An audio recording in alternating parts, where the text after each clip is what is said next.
I'd like to welcome everyone. We will get started shortly.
Welcome. So today we have the second day of His Holiness Bhakti Tirtha Swami's Disappearance Day celebrations. And we have a wonderful day planned. And I would like to welcome everyone here from all over the world. Welcome, welcome, welcome. Today we have language interpretation that will be done in both Portuguese and Spanish. So please click on the icon below if you need that assistance. And today we have a wonderful, wonderful day. We're going to start off with Her Grace Mother Malati, followed by His Holiness 𝐤𝐢𝐳𝐻𝐸 Swami, followed by Her Grace Vishaka Dasi, followed by we will have project updates from His Holiness Bhakti Damodara Swami, His Grace Ajamil Das Prabhu, and also His Grace Bhutta Bhavana Das. And followed we'll have His Holiness Kavi Chandra Maharaj speaking. And we will have a couple of videos from Yatras and also His Holiness Bhakti Tirtha Swami from the Ghana Yatra today, and both disciples and grand disciples, as well as a meditation from His Holiness Bhakti Tirtha Swami, followed by His Holiness Sri Dayananda Das Goswami, followed by Bir Krishna, His Holiness Bir Krishna Goswami, and followed by His Holiness Jayananda Goswami. So we have a wonderful, fun-filled day today, and we are starting off in a wonderful, wonderful way. I would love to introduce Her Grace Malati Devi Dasi, who has joined ISKCON in San Francisco, United States. She was initiated by Srila Prabhupada in San Francisco in early 1967. She has become an integral part of the pioneering years of ISKCON in 1968, along with her 6-year-old daughter, Saraswati Malati Devi Dasi, was a part of the team of 6 adults to first establish Krishna consciousness in UK. So this is an epic adventure which resulted in the release of the Radha Krishna Temple album in 1969, produced by Beatle George Harrison. The Hare Krishna Maha Mantra, along with other devotional songs, are featured on this recording, which has received worldwide attention. She has traveled with her husband, Shamasundar, who was a Prabhupada disciple and personal secretary, among other tasks. Malati has cooked for Srila Prabhupada, and she then moved to India to assist in establishing the Hare Krishna movement, ISKCON there, bringing it back to its source. During her sojourn, she assisted with the purchase and shipping of several sets of temple murtis to establish deity worship services in American temples of Detroit, Dallas, Toronto, and Chicago. This experience introduced her to the process of purchasing murtis, a service she continued to carry out for various temples. In Europe, Her Grace Malati Devi Dasi conducted traveling programs for women, thus sharing Krishna consciousness in the Netherlands, Belgium, and Denmark, and propagating the philosophy, practice, and books, distributing books of Srila Prabhupada. In 1990, she established an all-female ISKCON temple, which later was awarded a large roadside bronze plaque by the state of Ohio Historical Society, recognizing the center as the first Vaishnava Hindu temple in the state, mentioning in detail its unique status in training women in Krishna consciousness. Her Grace Mother Malati Devi Dasi joined in the GBC in 1998, and her responsibilities are focused in the USA. Her zonal areas include Gainesville, Port Wells, Miami. Not anymore. Well, I know you're my area, Kentucky, not Michigan, Ohio, West Virginia. Michigan, Ohio, Western PA, Okay. Indiana. Okay. We're almost there. I got out of Florida. That was just nothing for me. No, thank you. Okay, as a founding, last paragraph. We're almost okay. As a founding member of the Vaishnava Ministry. Vaishnavi Ministry. Gracias, thank you. All right, as a founding member of the Vaishnavi Ministry, Malati Devi Dasi facilitates such activities as annual international retreats targeted at promoting the spiritual advancement of women in ISKCON. She personally organizes the annual Vaishnava retreat in New Vrindavan, or has not anymore. Yeah, it's history. Right. She has led the Festival of Inspiration as well, and spent a lot of her time traveling, offering classes, instructions in Krishna consciousness, practice of philosophy, and as a regular participant in inter-religious gatherings. She holds deep concern for the future of ISKCON in general, for youth in particular, and she advocates for women in all manners and services, inspired by Srila Prabhupada, who has always engaged her in service. She is currently co-authoring a book that is a It's done. The compilation. book is done. Yay! Congratulations! A Bond of Love, Srila Prabhupada and his daughter. It's available on Amazon.com, only $20. There's no profit here except for expanding the glories of His Divine Grace, Srila Prabhupada. Chai, welcome, welcome, welcome. Thank you. There you go. Okay, thank you. That was pretty enthusiastic. Thank you. Yeah, you mentioned that I had the service of purchasing deities, and you mentioned Kishore Kishore, and Kishore Kishore are the presiding ISKCON deities of Chicago. And yesterday, June 17th, was their 50th anniversary of installation. Therefore, I'm speaking to you from Chicago. It's been like, it started on Thursday, 4-day celebration. Today is the last day. And Srila Bhakti Tirtha Maharaj and I were co-GBCs in Detroit for some time. And the deities there, Sri Shivada Punjabi Hari, were also deities that were somehow or other I had a part in bringing forth. So I have just a very small little offering. When I see the cast of exalted celebrants, I'm feeling like if this desk was a little larger, I would crawl under it. But at the same time, yeah, I would like to say just a few tiny words about His Holiness Srila Bhakti Tirtha Maharaj. And actually, it's just, I'm not a kavi, a poet. It's not exactly a poet. I wrote this some time ago. It was a quickly penned, which is more or less my style to do things a little quickly. And I called it an ode to His Holiness Srila Bhakti Tirtha Swami. And the title is unique.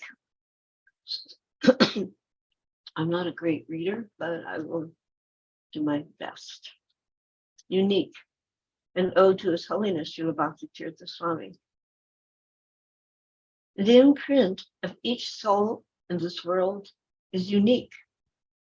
All of us are and will remain unique. Yet you stood out and stand unique at Srila Prabhupada's lotus feet. A unique dancer. You danced into our hearts and lives. You also danced your way out, which was no surprise. A unique friend who always gave your all. We never saw you stumble, nor did you ever fall. Your unique mercy, loving mercy, spread itself upon each plane, without mundane conception upon whom to reign. A unique spiritual warrior. You never fought back when under the gun of some critical attack. A unique actor, playing out your many parts, which further endeared you to our opening hearts. You had a unique appetite for that which was good, and you kept your own heart open for those who were misunderstood. Among us, you were a unique coordinator of costume, a regal fellow disenchanting the glare of Maya's doom. You were a unique chanter of the Lord's holy name, which you offered in glorification of Lord Krishna's own fame. A unique, gifted orator, the world around, heard Krishna's glories through your vibrant sound. We are with you today in this unique setting, this Zoom setting. Your loving memory in our hearts begetting. A unique family, a unique rainbow of souls, to love you and to serve you remain our life's goals. Thank you oh so much for being oh so unique.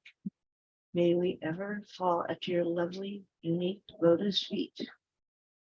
Your friend, sister, and God servant, Malati Devi Dasi. So I'll just mention a few little things because I know others have mentioned many, many wonderful things. And I'm only sorry that I could not be with you all during those memories and glorifications. And this is not in any particular order, but he had an interesting humorous aspect, and one that I was not personally present for, but remains in my memory, happened at 𝐸𝐸 when he was in that little cabin near the stream, and he looked out and he saw a bear. This is Pennsylvania, wooded area, so not totally out of character that there might be a bear in Pennsylvania. There are bears in Pennsylvania. But when Maharaj saw the bear, he said, "Quick, call the circus! Quick, call the circus! Their bear has escaped." He was a city boy, and the only bears he could imagine were in the circus. Another aspect was his non-discriminatory preaching. And one wonderful display of that was when he brought Halagini Devi Dasi to West Africa. And although the ending might not be something we would say is wonderful, it was wonderful because her selflessness endeared her to the persons in West Africa. And she gave them the beautiful service and visions of Gorni Tai who were ever with her, and her selfless departure undergone, as it were, glorifying her forever in our hearts. His insightful bravery. I felt it was very brave of him, bringing devotees to 𝐸𝐸 from impoverished Ghana. I went there 2 times already, and I could see what is there in this country, things have probably changed since my last visit, because I guess they found, some gaps.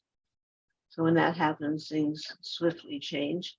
But when I went there on both occasions, it was, just like maybe 2 or 3 miles of a normal paved road, and then everything else. And they paved that road just because some American president was visiting, so they wanted to have a good show in hopes of, maybe America bringing some financial help. But what impressed me was throughout this poverty that was so clean, everything was so clean, because they couldn't afford to ditch anything and throw anything away. And they didn't have the money to buy stupid, useless junk like you find in most other so-called, advanced worlds.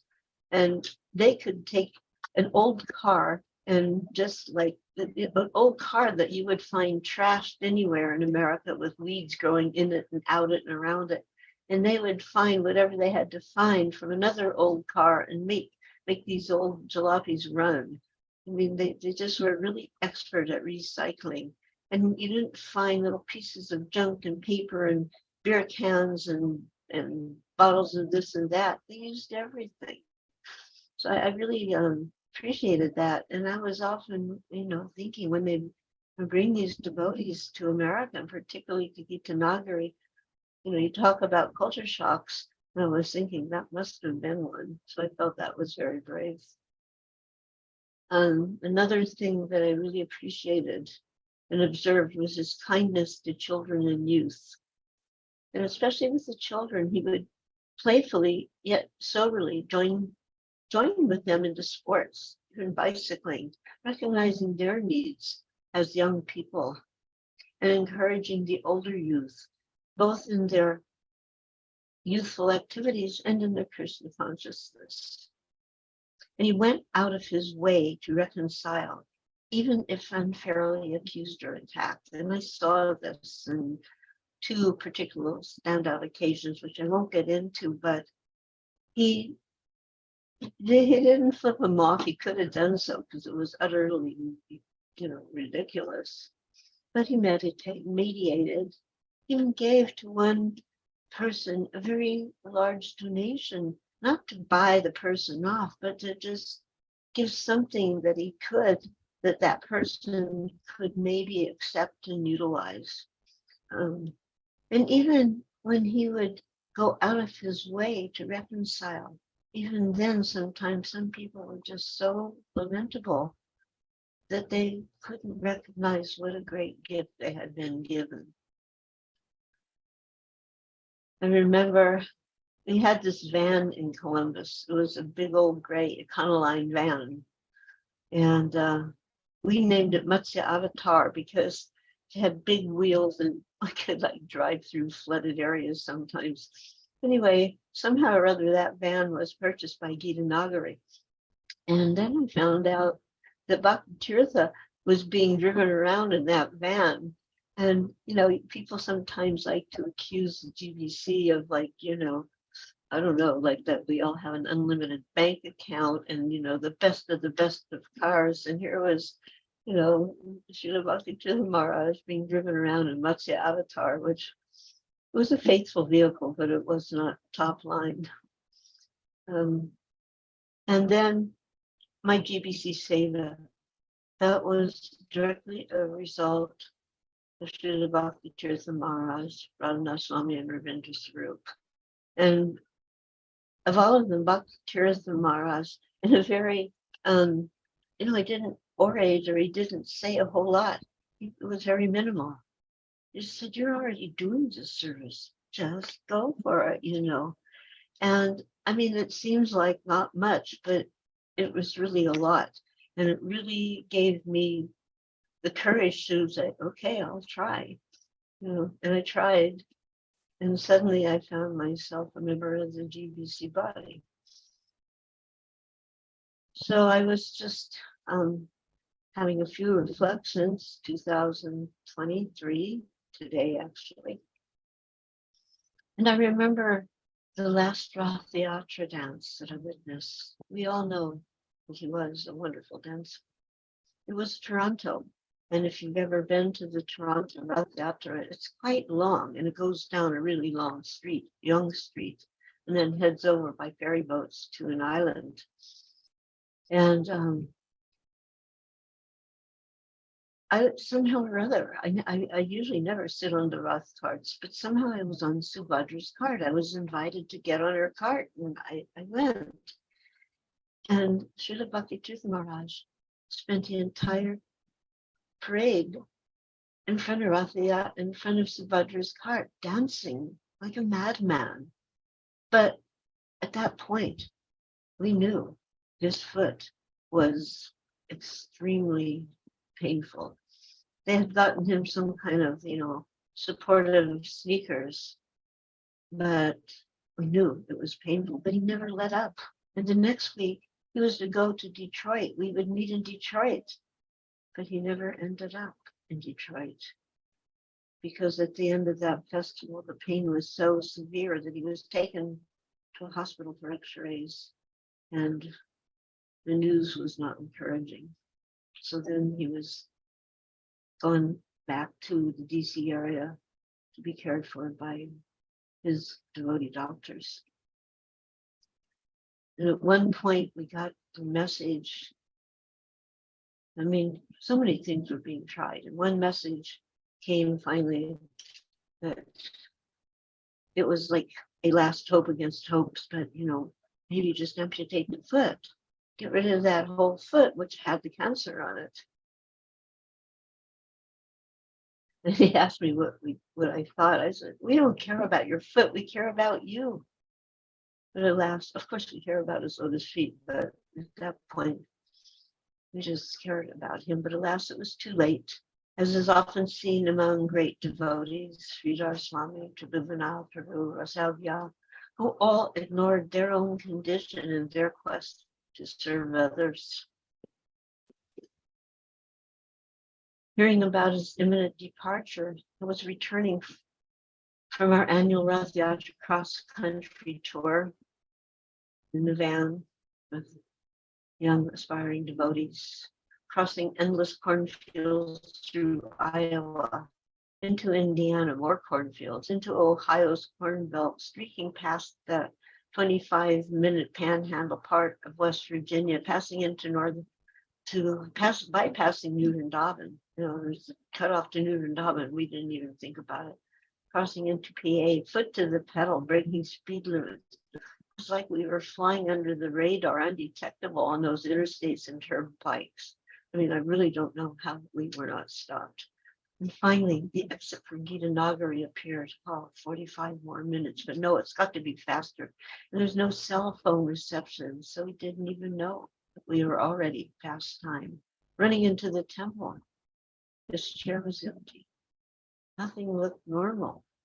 Even Radha Damodara were exhibiting their separation pastime. Running up through the forest, up the hill to the Institute house. My mind, he's gone, he's gone, he's gone. Oh no, oh no, oh no. Seeing Brajalila, and she showed me that gigantic bathtub still filled with the water of his final bath. It was both horrific and ecstatic. His body was gone, taken away before we could arrive. Service. Let's do some service. Okay. Put out the fires burning beneath the soft forest floor along the path from the temple to the Institute house. Lit with good intentions, but potentially very dangerous. Those who were there will understand this. And okay, I thought very appropriate. Putting out fires. Mara said he'd never leave us. And we find that is true, just as Srila Prabhupada, our most exalted Lord Master, is always with us and is always near you, Srila Bhakti Tirtha. Always near you. By your physical absence, we were not left alone. Just as Srila Prabhupada's Vani is still guiding us home, your own Vani is available whenever we are prone. So I'm thanking you today in remembrance and gratitude. Gratitude, meaning something must be done to show gratitude, for action shows gratitude more than words. So today, whatever service I might be able to muster is dedicated to your living, loving memory. The foolish Malaki Devi Dasi.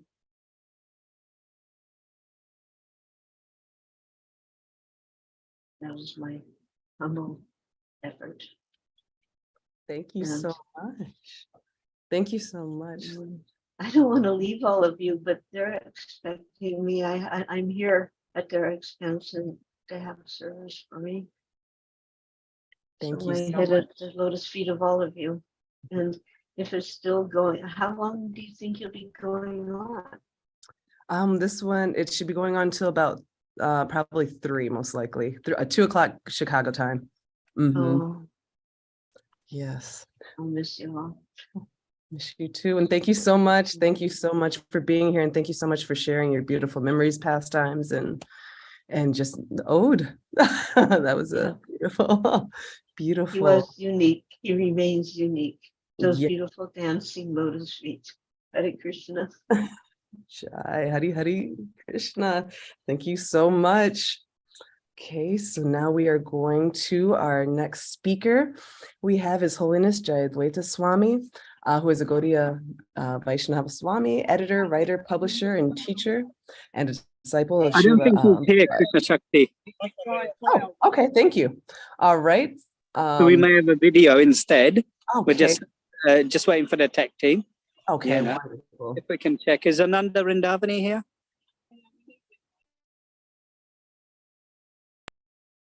Thank you for cutting. Thank you. First thing is that in these type of meetings, I don't say anything different than I ever say, or than if some of you notice, you go back 20 years back, you'll see that I'm saying some of the same things that I'm saying now,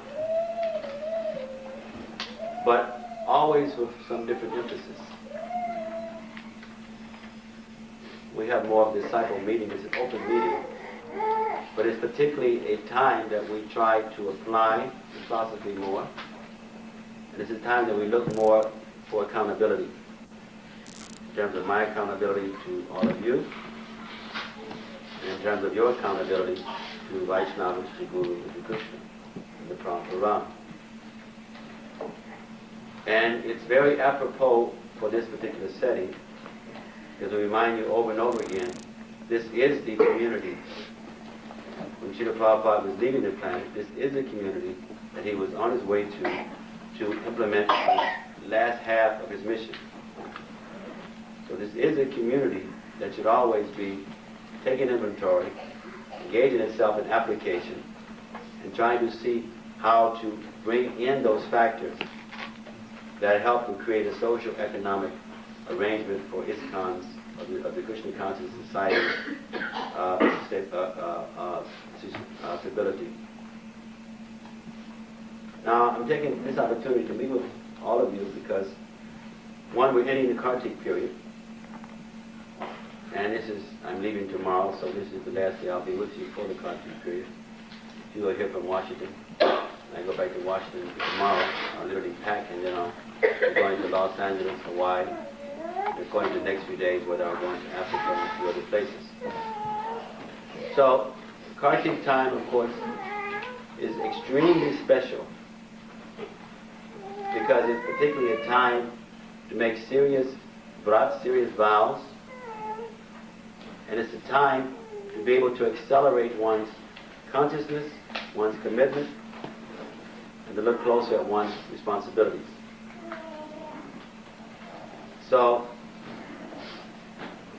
the few days that I've been here, I've made several references to certain things that are happening globally. References in the class today as well. Trying to see how to give you more knowledge about how to act proper as Vaishnavas, how to intensify that, and how to bring out more of the beauty, the adventure, and the joy of that experience. By appreciating its uniqueness. And so, I want to draw more attention to certain things of that nature. Nothing new, but more of an understanding, hopefully an unfoldment of that which we have been hearing constantly, given by Srila Prabhupada. It's constantly radiating through his books. And as many of you have been constantly informed as we try to see how to apply these things.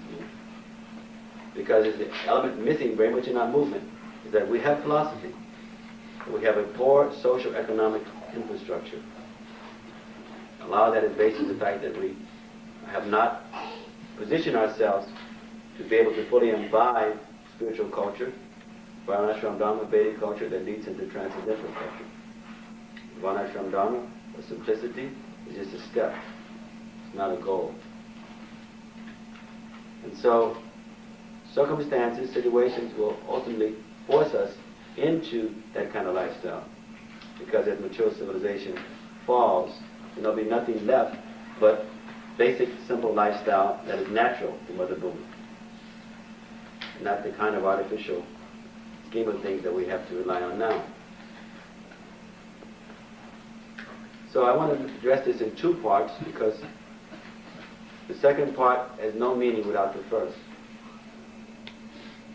The second part particularly deals with the time of the day, or the time that's existing on the planet, this universe that we are experiencing, and what that means, what we should be looking forward to in the next coming years, and some ideas about ways of preparation.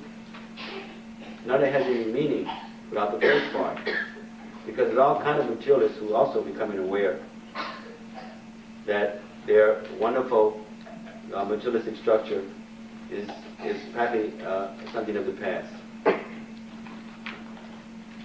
And the sharpest materialists realize that things are already out of control, that there is just some cosmetic arrangements to try to hope against hope that people do not become aware how bad the economy is, how bad the ecology is, how bad the financial situation is, how much extreme sickness and plagues are already confronting humankind. Extreme amount of increasing biological and chemical warfare, and how there's such an onslaught of terrorism that's increasing practically every month. So there are many, many factors that are just beyond the common man's understanding. From just the gross material, so much in flux, so many paranormal things. And so some people who are little in the know begin to realize that it's a new day that's dawned. The Prophet has always warned us how materialistic civilization will not prevail. In so many discussions, we look at the conversation books, we look at this is the tapes, we see throughout the Bhagavatam that materialistic civilization is never designed to be Sanatana or eternal. We've had many discussions, many workshops that we presented Prabhupada's quotes on how soon there'll be no cities, how soon, very soon, there'll be war, how very soon demons will attack each other, will destroy each other. And so many reasons why, spiritually, we should have a lifestyle that is not locked in to the confinement of orthodoxy, modernity. So, before I cue a little bit more into that phase, I want to cue into the most important thing, because any discussions that we have as devotees, any yagnas we do, any rituals, any interactions should all be to help to revitalize our Dharmic consciousness. If it doesn't do that, then we haven't accessed it properly. And if we just do things for just some external protection, then that is also bordering demonicness. Because demons are always concerned only about the physical. They want to control it. They want to exploit it. And devotional people, their concern is how to access the transcendental. And therefore, they're looking at ways how to use the material so that it doesn't interfere with the acceleration of the transcendental. There are people, groups all over the planet right now, especially in America and Europe, who are stockpiling all kinds of stuff because they realize that there's going to be massive pandemonium very soon. Lawless an environment, a fuelless environment with so much lack of normal fuels, also fuels that people are using. Massive earth changes, and all possibilities of all different types of war. In this last 10 minutes, I'm just reading what I'm going to read with you 5 minutes in 5 minutes. It's a recent, in fact, email message that just came in to me from one of the spiritual masters in reference to some of these same kind of things. Papa never wanted us to have a doomsday consciousness, fatalistic consciousness, a consciousness just dealing with Krishna's external manifestations. And even the discussions we have now are not necessarily discussions that's healthy for all devotees to hear. Because sometimes, even as Vaishnavas, we have different types of commissions. Like we look at the life of Raghunath Das, so he was such an emblem of austerity. But Jiva Goswami was such an emblem of first-class Shastri, Pandit, scholar. So sometimes, even in our international family, there are different focuses, where someone may have more of a blessing from Prabhupada to be very much empowered in helping to oversee book distribution. Someone helping to oversee the Mayapur project. Because Prabhupada is working through his various servants, and through his grandchildren, etc. as well. And so, you will notice that constantly our service is a service of application. It has always been a service of the present as well as the future. If you go back to any of our tapes, you'll see that many things we say and do is always years and years ahead of things that begin to unfold. Because that is the nature of some of our service. And some of the discussions we have now is in that same kind of spirit. And if you look at some of your notes, you look back at previous tapes, and you'll constantly see and be able to validate that for yourself. Not that we're interested in any cutting edge thing, it's just that we have some understanding of past, present, and also future. It is there in this Shastra, one can see through the eyes of the Shastra. one can begin to experience the Shastra. And that is the duty of each Vaishnava, eventually. So, by virtue of the fact that Srila Prabhupada was bypassing India, bypassing Europe, bypassing so many places to come here, it means that there's something very special about trying to see that that particular aspect of Prabhupada's mission is fulfilled, and something very unusual about this particular environment. And time will testify to that.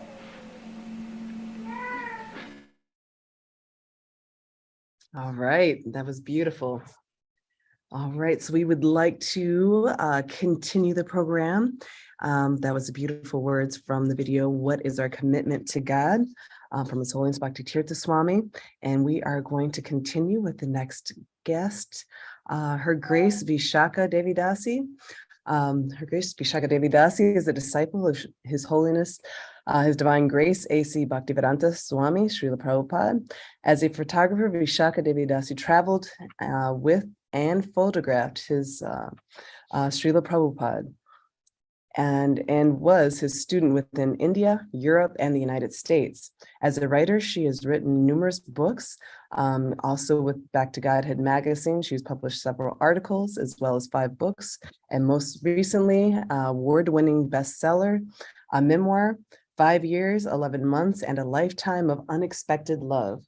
Vishaka Devi Dasi has also assisted her husband, Yadubar, in making the documentary film, the most recent one, 90-minute award-winning Hare Krishna, the mantra, the movement, and the Swami who started it all.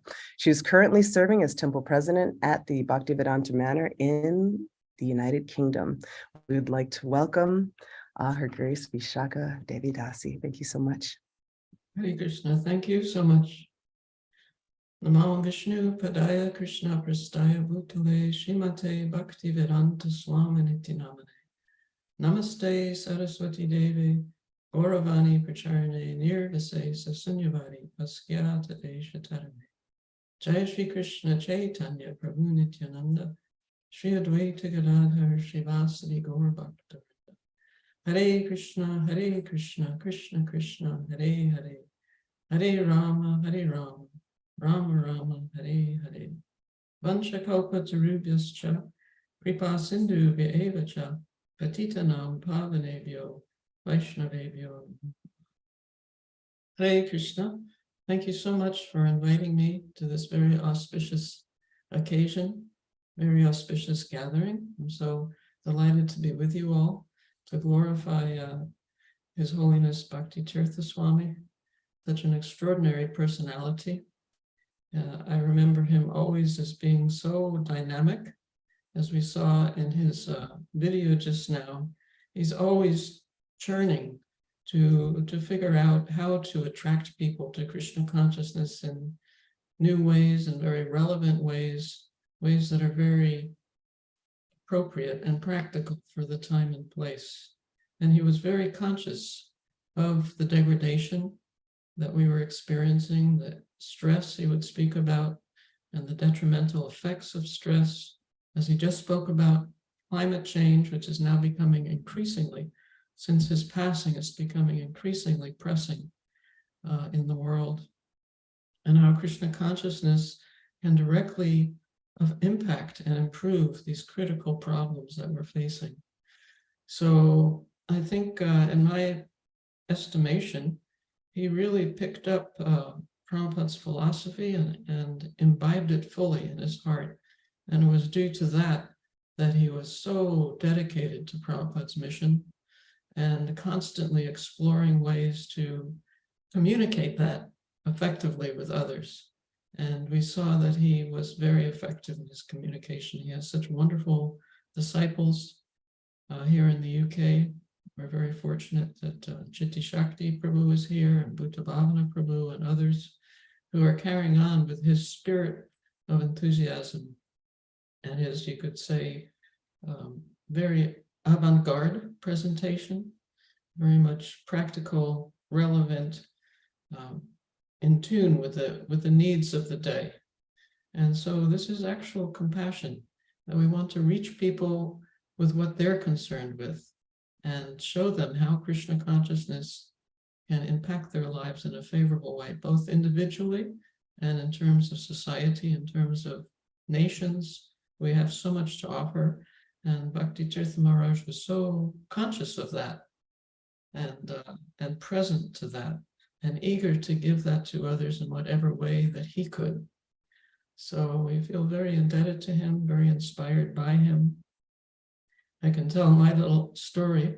We were in Mayapur in the year 2000, which was the first year that the GBC had heard from women exclusively. There were about 8 or 9 women that one by one made a presentation to the GBC about women in ISKCON and different aspects, different facets of that.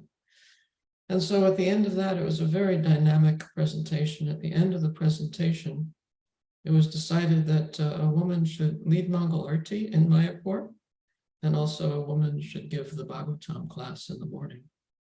And so somehow I was put forward to give that class. And because at that time it was not usual for a woman to give the Bhagavatam class in Mayapur, and not looked on very favorably by everyone, when I sat down to give the class, there were no kartals and there was no Bhagavatam book.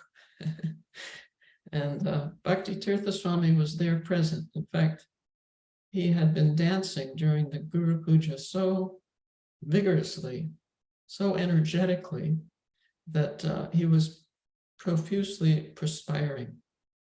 And so when he noticed, as I noticed at the same time, there was no book, there was no kartals. Intentionally, it was like sabotage, you could say. He immediately understood that this was some sort of revolution by the brahmacharis objecting to this decision by the GBC. And he stood up immediately. Afterwards, I asked some other senior devotees who were there their impression, and they said they didn't realize what was happening. They didn't understand at all. But he immediately saw that this was some discriminatory activity.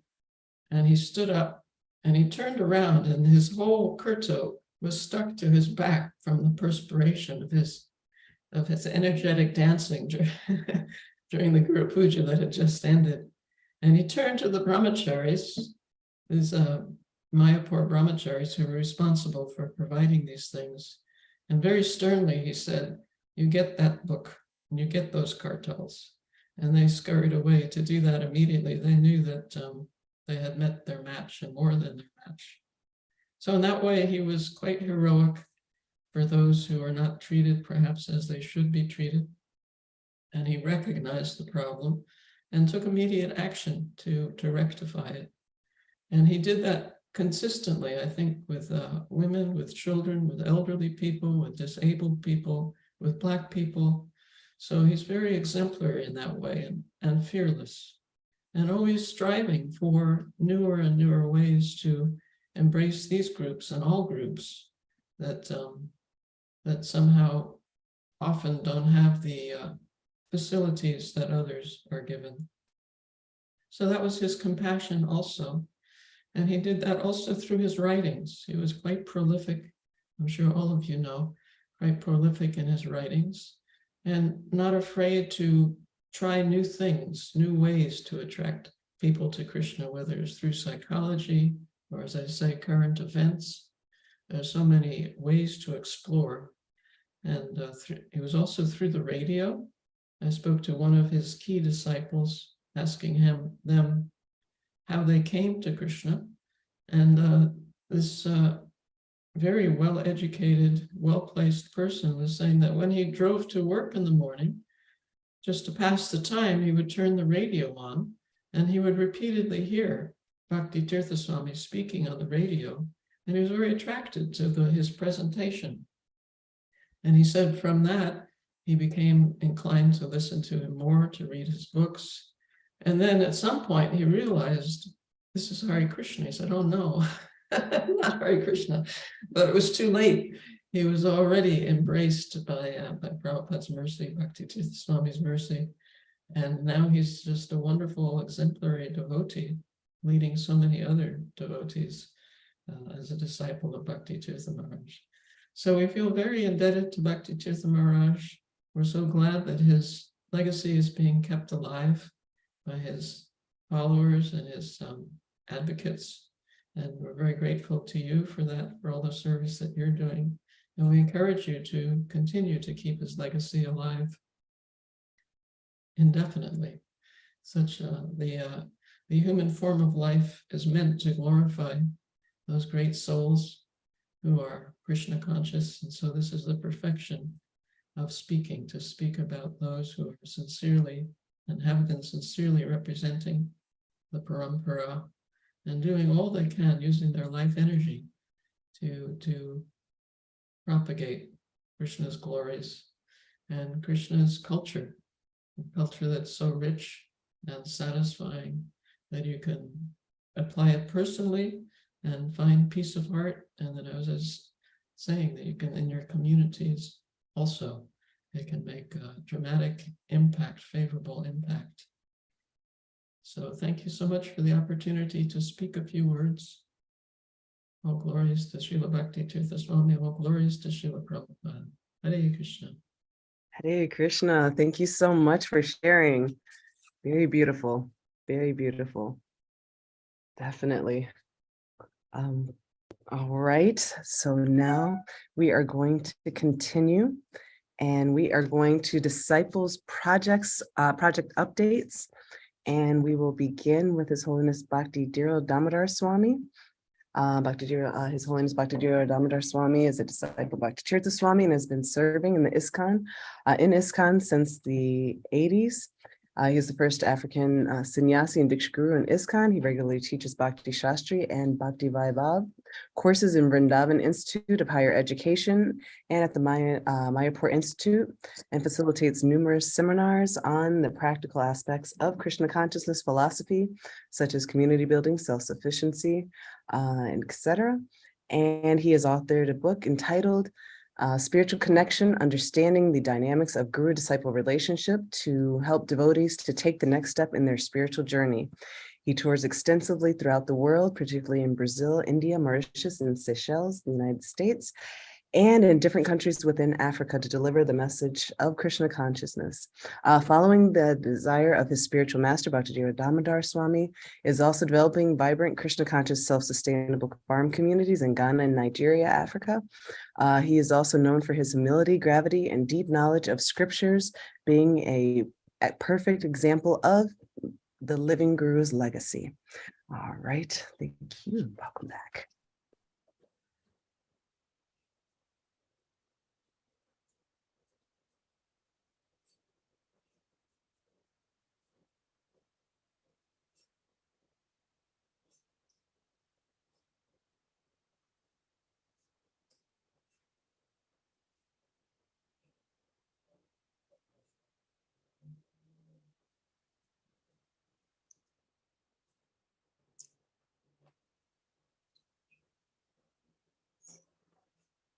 If you go to the black spot, if you click there, then you see the D3 it will come up.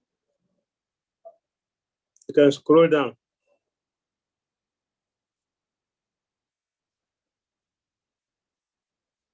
Yes.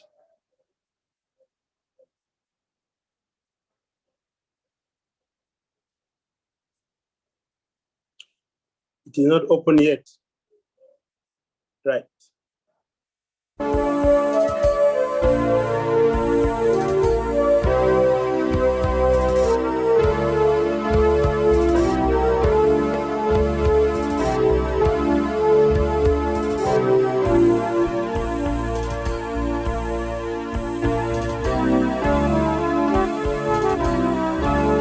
Hare Krishna,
Thank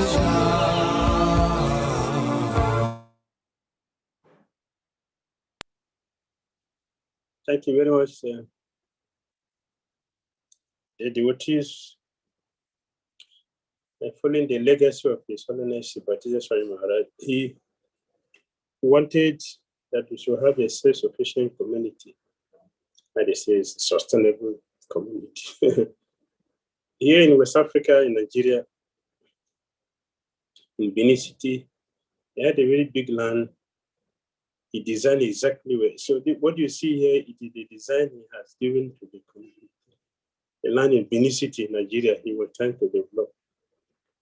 But some other, he did not physically manifest to the stage he wanted. So the Vaishnavas, they are said to live eternally, even when they're not physically present. And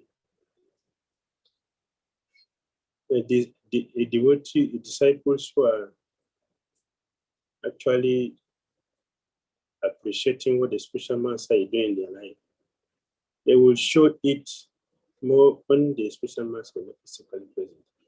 And whatever he has established, it is the duty of the disciples to take it up. Srila Prabhupada wanted a video planetarium and project, and now it is being done in his physical absence. So the same spirit we maintain, appreciating the Holiness Bhakti Maharaj for the sacrifice he made for the whole world. And to continue with the project he established in West Africa, they physically manifested. He left them for us, his disciples, to complete it.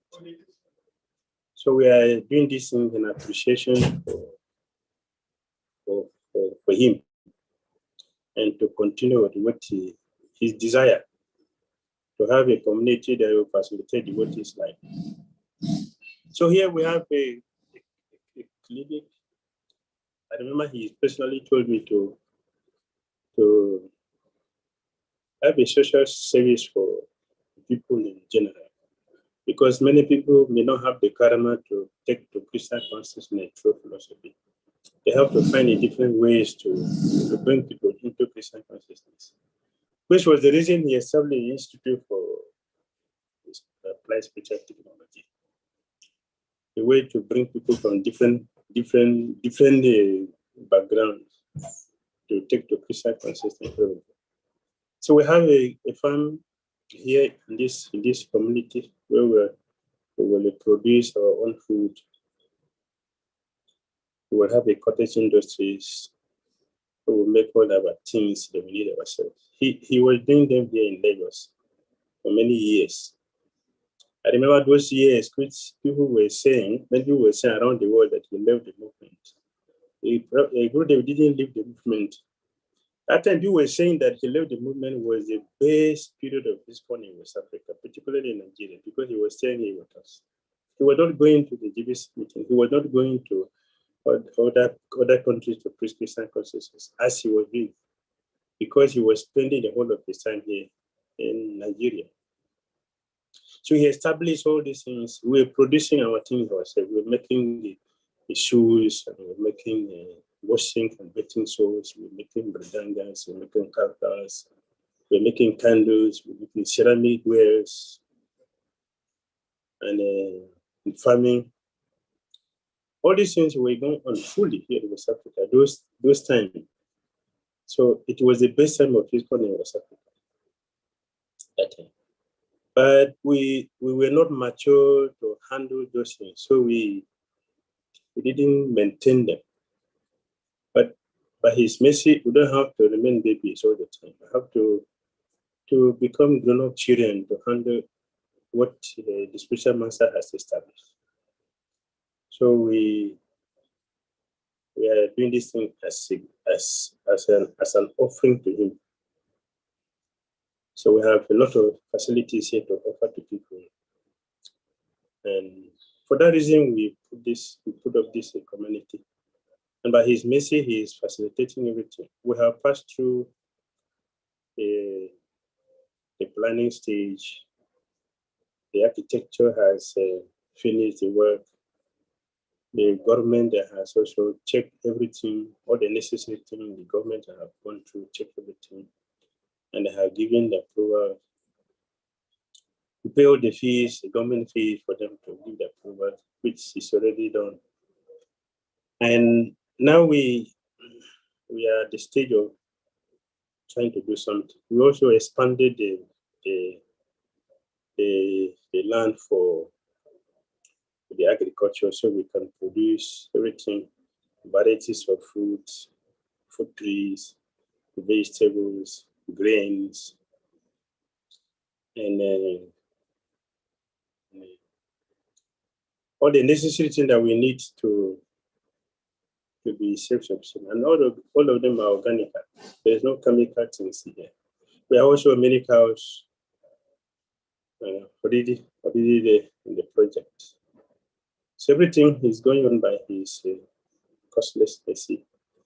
And very soon we pray that by the blessing of all of you and Guru's blessing, which is already going, he is sending a lot of devotees to support us. And we are going on very steady. And we hope very soon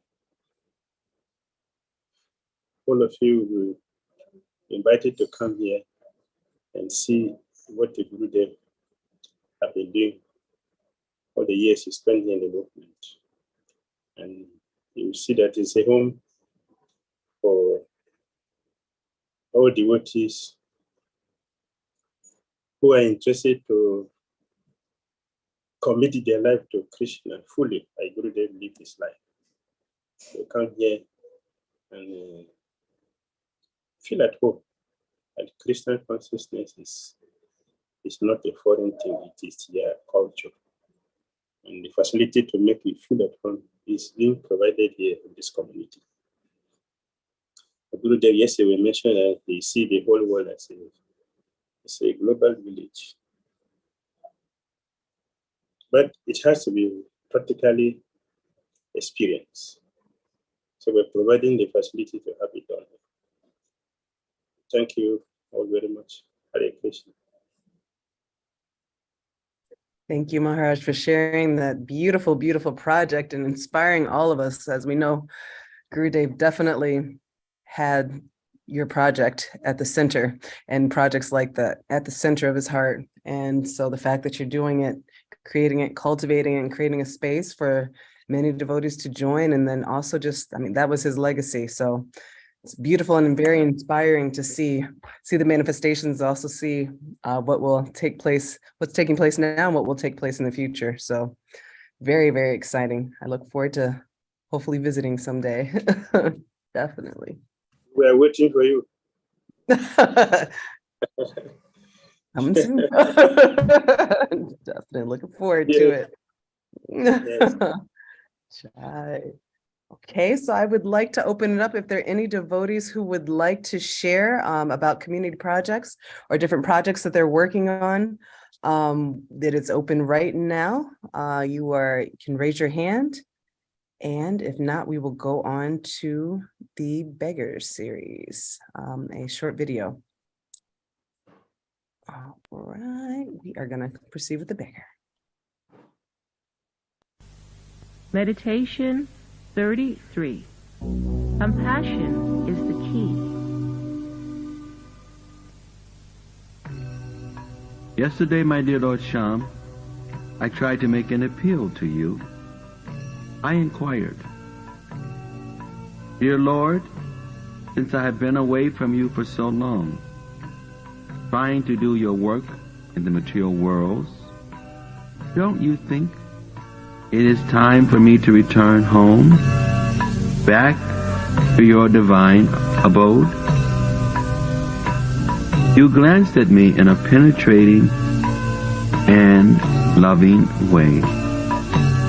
And instead of being angry with me for my presumptuous and arrogant nature, you out of great concern asked my spiritual master to enlighten me.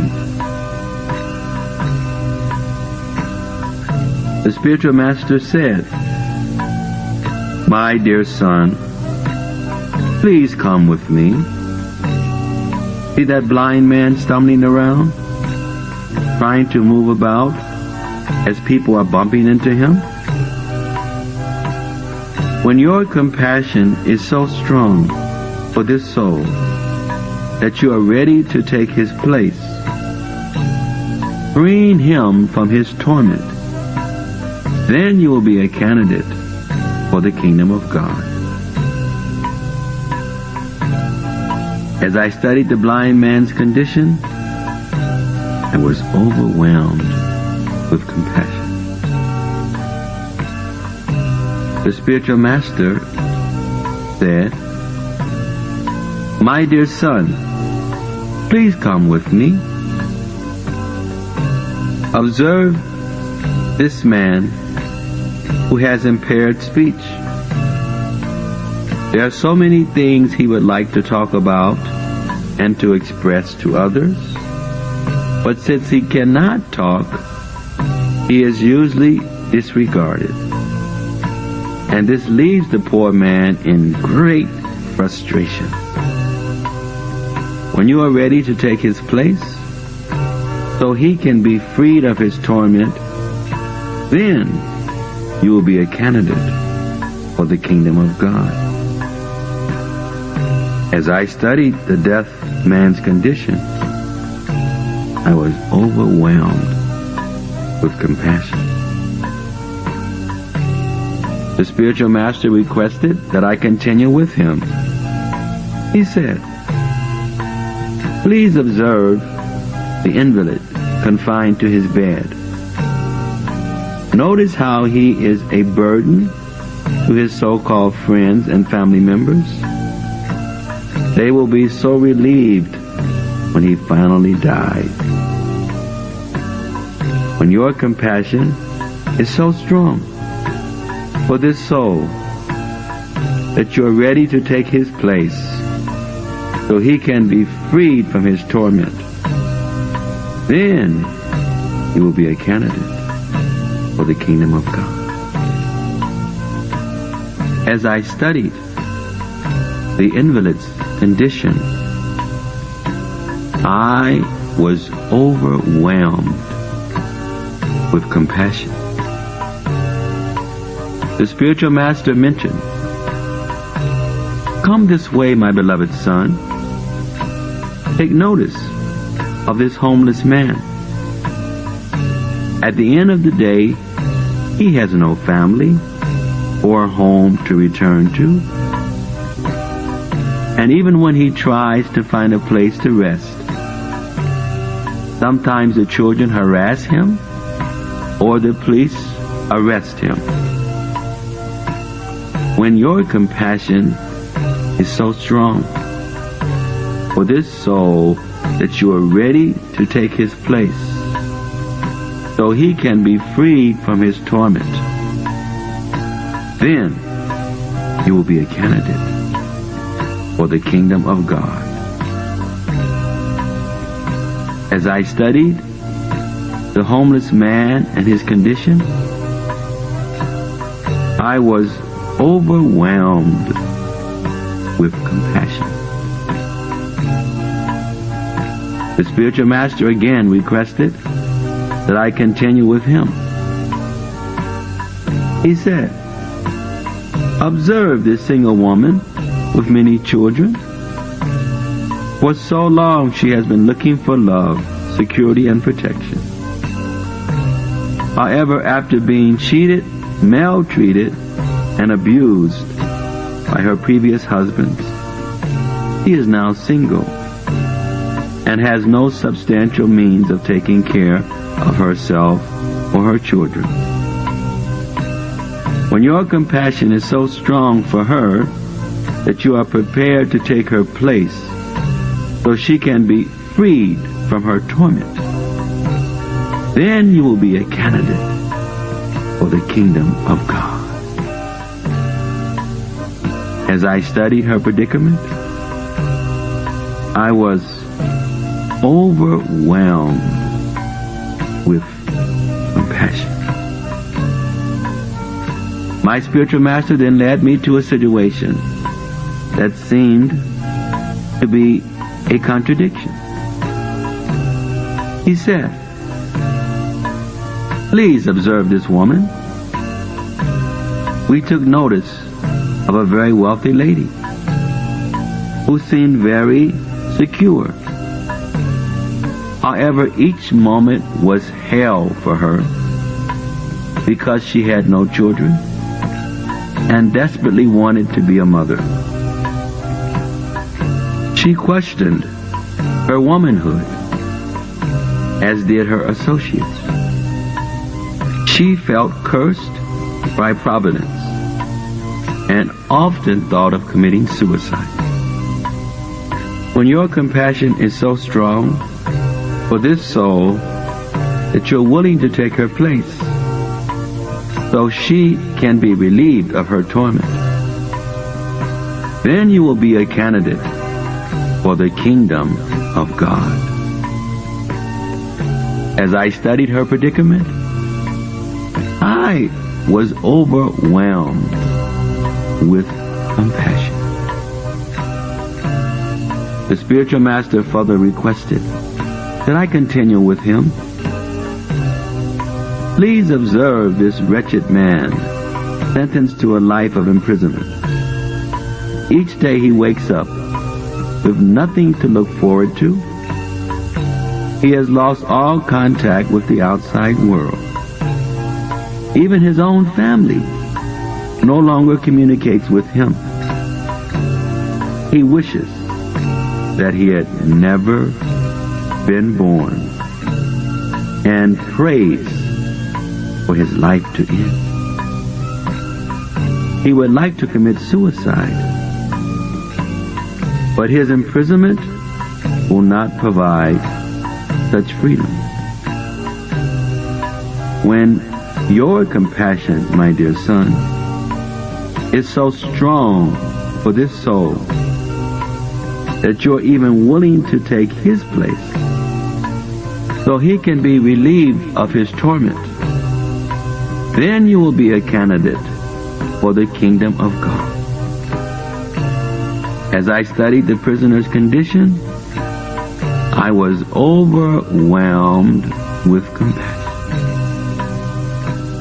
The spiritual master encouraged me to observe the situation of a helpless child who was being repeatedly abused by those who were supposed to be her protectors. This innocent child kept turning to her parents and others for love and protection, but all they gave her was more abuse. The little child unfortunately perceived the entire world as a hostile place where adults existed just to inflict pain upon her. Here again, my son, I must stress to you that when your compassion is so strong for this soul that you're willing to take her place so she can be freed from this torment, then you will be a candidate for the kingdom of God. As I studied the little girl's condition, I was overwhelmed with compassion.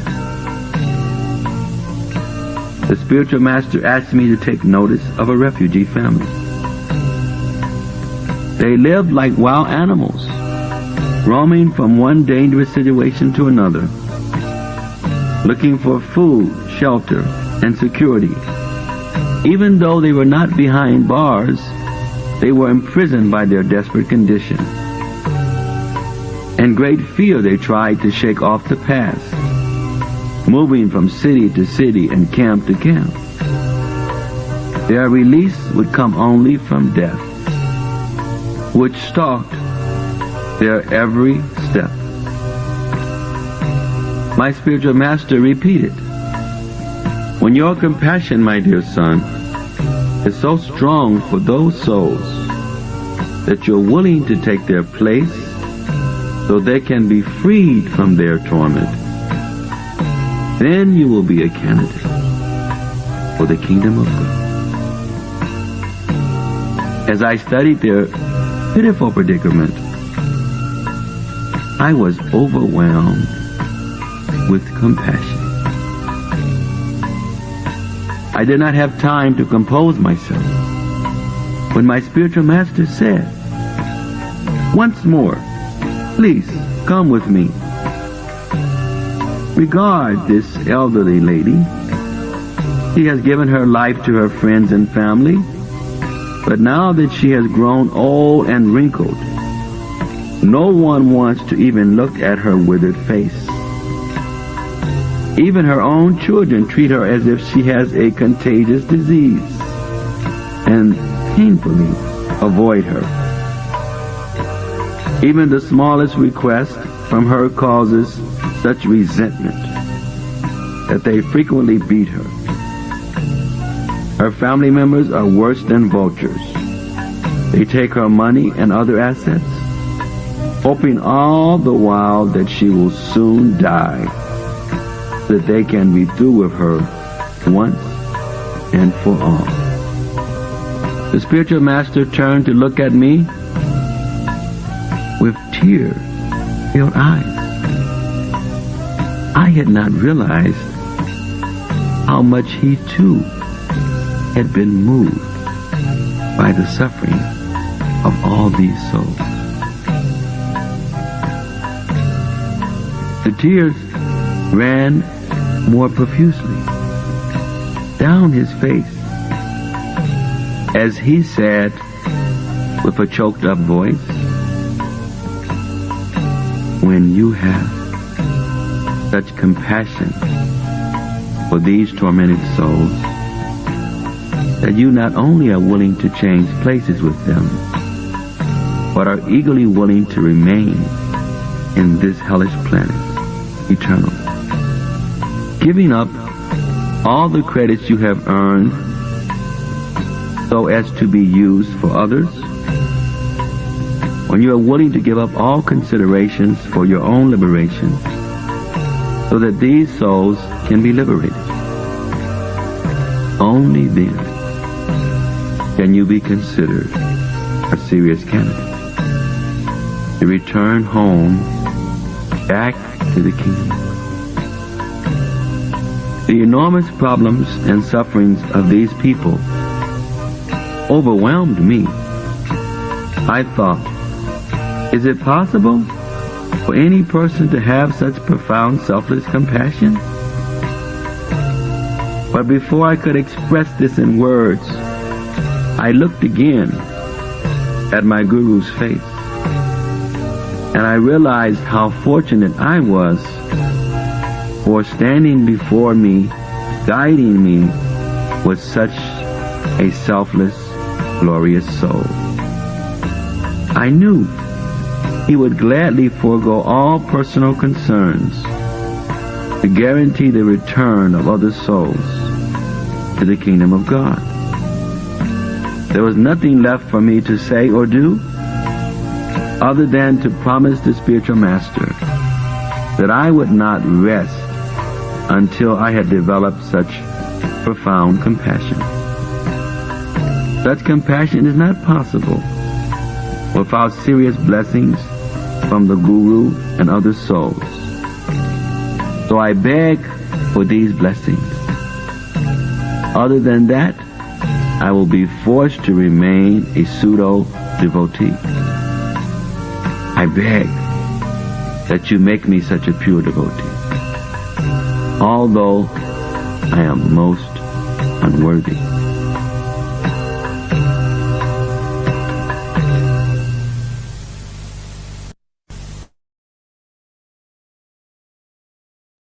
Beautiful, beautiful. I'd like to definitely check in and see some reflections and hear some reflections from the audience. Would anyone like to share some reflections?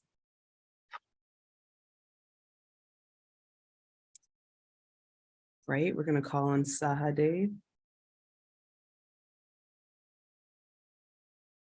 and/or Jagannath Pandit and/or Shintamani.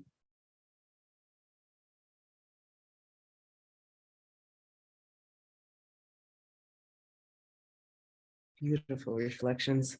How many people feel that they actually have that kind of level of compassion and are actually ready, ready to surrender completely in this way, in exchange places with other people who are suffering? Yeah, it kind of shows us our consciousness and where we are, and definitely. All right. Okay, so what we are going to do now is we are going to move on to the next session. Thank you all for your patience here. We are going to introduce 𝐤𝐢𝐳𝐸𝐴NANDA Swami. And let's see, 1 second. All right.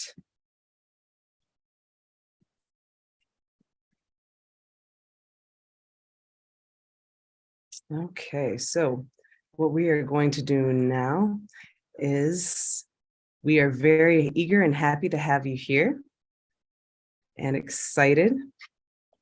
And I am now going to read. Okay, so His Holiness 𝐤𝐢𝐳 Goswami has joined ISKCON in London and was initiated by His Grace A.C. Bhakti Tirtha Swami Srila Prabhupada in 1972. Maharaj has served in various places around the world, including the United Kingdom, Europe, Africa, India, Malaysia, Philippines, Australia, New Zealand, and America. Maharaj is well known for his ecstatic kirtans, harinam, and book distribution, and he and distribution in the line of Lord Chaitanya Mahaprabhu. Maharaj's quick wit, humility, and loving personal nature is very uplifting and inspires us all to take shelter of the lotus feet of Srila Prabhupada and Lord Krishna. Over the last several years, Maharaj has been based in France and has been focusing his energy there. Much of his attention has been on New Mayapur in France, which is the only remaining ISKCON property in Europe where Srila Prabhupada stayed. Wow. Okay, so within New Mayapur resides their divine lordship, Sri Sri Krishna Balaram, who are the only Krishna Balaram deities personally installed by Srila Prabhupada outside of Vrindavan. As such, New Mayapur is a very important project in ISKCON, and Maharaj has been working tirelessly to serve Srila Prabhupada in France by helping to inspire the ongoing distribution and preaching efforts there. We are looking forward to hearing from you, Maharaj. Welcome. Hare Krishna. Well, is that Krishna Shakti? Yes. Oh, Hare Krishna. Thank you. Well, I'm not supposed to be on now. I was just checking in. Yes.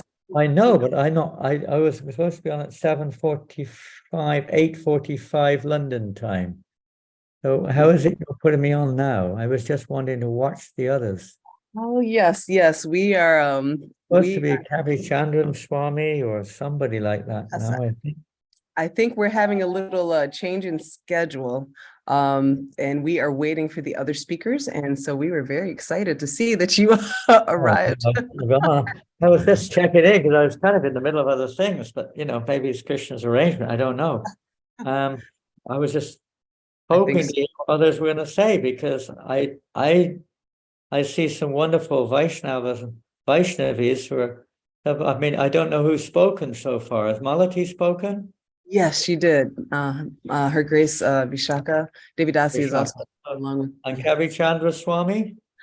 We are waiting for him to check back in. So we're waiting for him. Mm-hmm. Okay, Hridaya Raj is coming on sometime too, huh? Yes. Well, okay, well, what can I say? I'm a small timer. Srila Prabhupada Ki Jai. And I think others have an awful lot more to say. Well, not an awful lot, a wonderful lot more to say than I do. I mean, I'm just what do you say? A small boy on the block. But, well, the day is not the actual day. It's 18 years ago, is it, that Maharaj departed. Is that right? Yes. More or less. I mean, maybe not exactly today. We were actually expecting some of you to be here at New Mayapur this week. There was supposed to be an arrangement for a reunion or a program for the Bhakti Tirtha Swami disciples, maybe in Europe, I don't know. But that was the arrangement. And then I heard that they cancelled it. I just came back to New Mayapur. I've been traveling for some time. And they're coming in September to have a retreat. So we're missing them. And we were looking forward to having their uplifting association. Anyone who was fortunate to be touched by His Holiness Bhakti Tirtha Maharaj, or had the chance to serve him or serve along with him, it's a life-changing experience.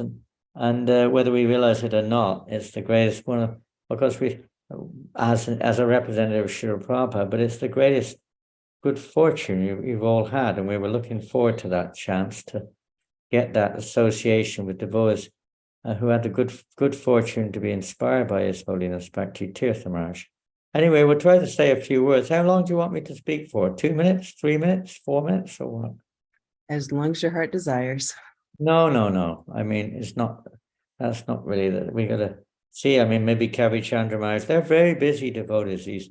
Most of these devotees are GBCs or something like that, and they're very busy people. And I'm just a lazy person, just hanging out here with nothing to do. So I don't want to overtake everyone else. It's now, I think it's 6 o'clock English time and 7 o'clock our time. So anyway, I'll try to say a few words. And, what can I say? Compared to others, it's the greatest opportunity to glorify a wonderful God brother, a wonderful spiritual master, a wonderful disciple of Srila Prabhupada, a wonderful ambassador of the holy name, and everything else which is wonderful about Maharaj is short in one sense. I mean, to do, what's that, 34 years, I think he was actively engaged in devotional service in our visible presence. He's still preaching as much as anyone through his books, through his followers, through his inspiration, through his words whenever we're reminded of them. And his example, the exemplary example, there are certain devotees, every devotee, of course, is exceptional. Every devotee is exceptional. Maharaj taught that in his very life. He considered every devotee so important, and so much as we all know how he wanted every devotee to get that same mercy and that same support from all, the whole movement, and from all of us. Of course, when we don't have such a big heart as Maharaj, his heart was, well, so close with Srila Prabhupada. And anyone who's really close with Srila Prabhupada, naturally their heart expands unlimitedly to encompass, compassion for all living entities. So anyway, we'll try. Is stated in the Shastras, Hare Bhakti Sutta Dayak, no palam tradisha darshanam hi, no palam tradisha gata sangha, jiva palam tradisha kirtanam hi, Vidulabha Bhagavata hi loke. It's very, very rare to have that association in this world of a pure devotee. The purpose of our visual sense is fulfilled simply by seeing you. And to touch your body is the fulfillment of bodily touch. The tongue is meant for glorifying your qualities, because in this world, a pure devotee of the Lord is very difficult to find. It's extremely rare. We sometimes take it for granted. I know that, one of the things, Maharaj, sometimes we only think of a devotee's greatness when they leave this world, but Maharaj made it so clear that we should recognize it's so easy to find fault. It's so easy to blame others. It's so easy to put ourselves in the center. And it's something which Maharaj really told us not to do. Never putting himself in the center. Always thinking himself how to serve others, how to inspire others, how to encourage others in their whatever part every part of the body has an important part to play. There's no doubt about that. And that's one thing I think everybody realized with Maharaj. He he could make everyone feel important. He could make everyone feel a part of this great body of Prabhupada's mission, the great body of Lord Chaitanya's Sankirtan. So anyway, I'll just try to say a few words. I think I'll start with something which is a little bit, let's say maybe devotees have heard it 100 times, I've no idea. But I remember even the day when Maharaj departed the world, whatever it was, July 2005, I think, wasn't it? July something or another, 2005. And I was in New Zealand, and he would come to New Zealand sometimes, of course. I was not there, or was I? I can't remember being there when he came. We were together on quite a few occasions, but I don't think so. But I remember the day when we heard, we've been following every day. This is one of the wonderful things about Maharaj. Whoever arranged this, you know better than I, but we were getting daily reports. What's the devotee's name? I can't remember, but one devotee was sending out every day. It wasn't just a report. It was like a leela. It was like hearing from a Prabhupada leela, Chaitanya leela, Bhakti Tirtha leela. It was amazing. Every day it was something revelationary. We had, it was revelations every day. That was one thing about Maharaj's life, practically speaking. It was like an ever fresh revelation for those who were around him. It was never dry. It was always something fresh. And even his departure, every day it was like, I don't know what you could say, but it was just so uplifting. Although you could say hearing about a devotee's health dwindling, maybe leaving the world, doesn't sound exactly the most uplifting or enlivening of subject matters. But I can say in that case, it was so enlivening. We were all, we were learning. Every one of us was just learning so much about the reality of life and the goal of life. And when he finally departed, of course, I wasn't there. I was in New Zealand when he departed. And I can't remember clearly, but I remember there's one devotee, I think they were a disciple who kind of slightly drifted away. They had no idea what was going on. And then we had a message the next day from them. And they somehow called us up. They had a kind of a dream and a vision. And Bhakti Tirtha appeared in their dream. And they'd seen that night when he passed away, the whole sky had changed color. It was like rainbows in the sky. It was quite, the devotee was completely enlivened. And they actually came back to Krishna consciousness. In one sense, by his departure. So even in his departure, he was preaching to devotees to come back, to stay in our Krishna conscious family. Don't drift away. We don't know how far we're going. Sometimes it gets very, very difficult. Sometimes it's not easy. Many challenges are there due to the world, due to our conditioning, due to our whatever other reasons may be there. Maharaj always made it clear that we don't know where we are. We might be just near the edge of that jungle. Life may seem like a jungle. And it is in one sense. We might be just near the edge. We don't know. And sometimes we turn back. There's no need to turn back. We just need that encouragement, that association, that reminder. And what can I say? Maharaj was doing that all the time in devotees' lives. The first time, well, it wasn't the first time we heard of Maharaj, but the first time we met him physically was in London. I'll come to that in a minute. I'll come to it now, actually. He was then, I can't remember the exact year, it was either 74, 75, 76. I really can't remember. Things moved so quickly in those days. In 1 year, you could do 10 different services. You could be the temple president, Sankirtan leader, a head cook, temple commander, looking after the cows, all in 1 year, back to leader. I think there was about 6 different, responsibilities that year. And one time, and perhaps it was during that year, for a couple of months only, I must say, it was just 2 months.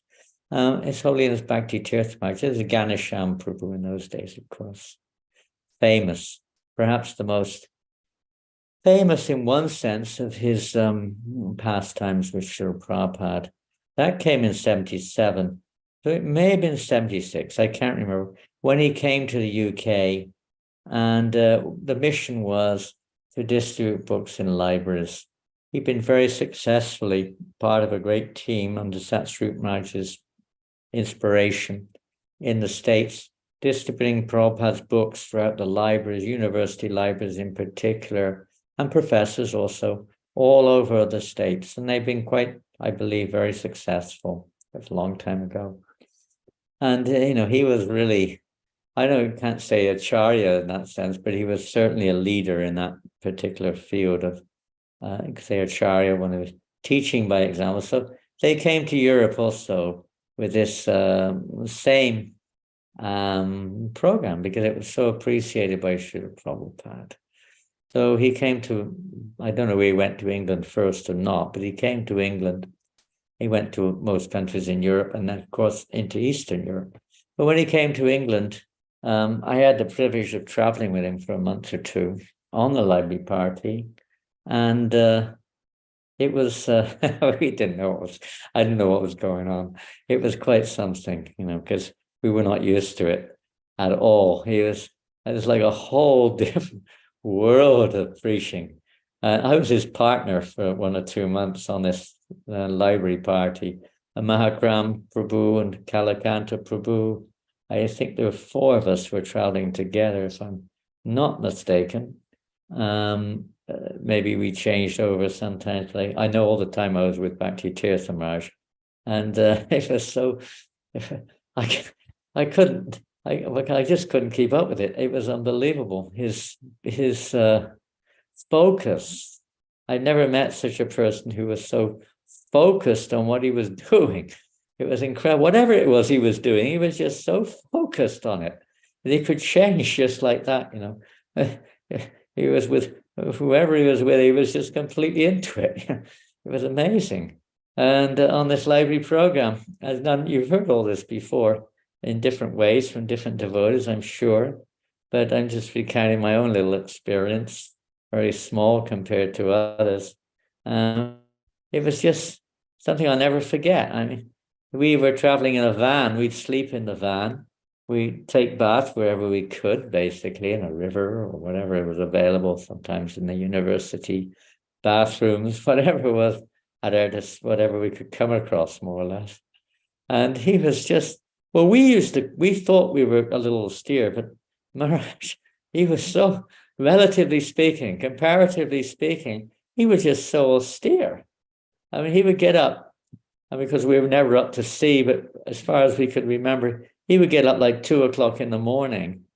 We would get up about 4. And he'd have like 16 rounds chanted before we even got up, frankly speaking. But he'd never he'd never impose. One thing about Maharaj, he would never impose his own. He was like strict on himself, but very kind on others, and, very considerate on others. Extremely respectful and considerate. Such a saintly soul. And, he never put that on us at all.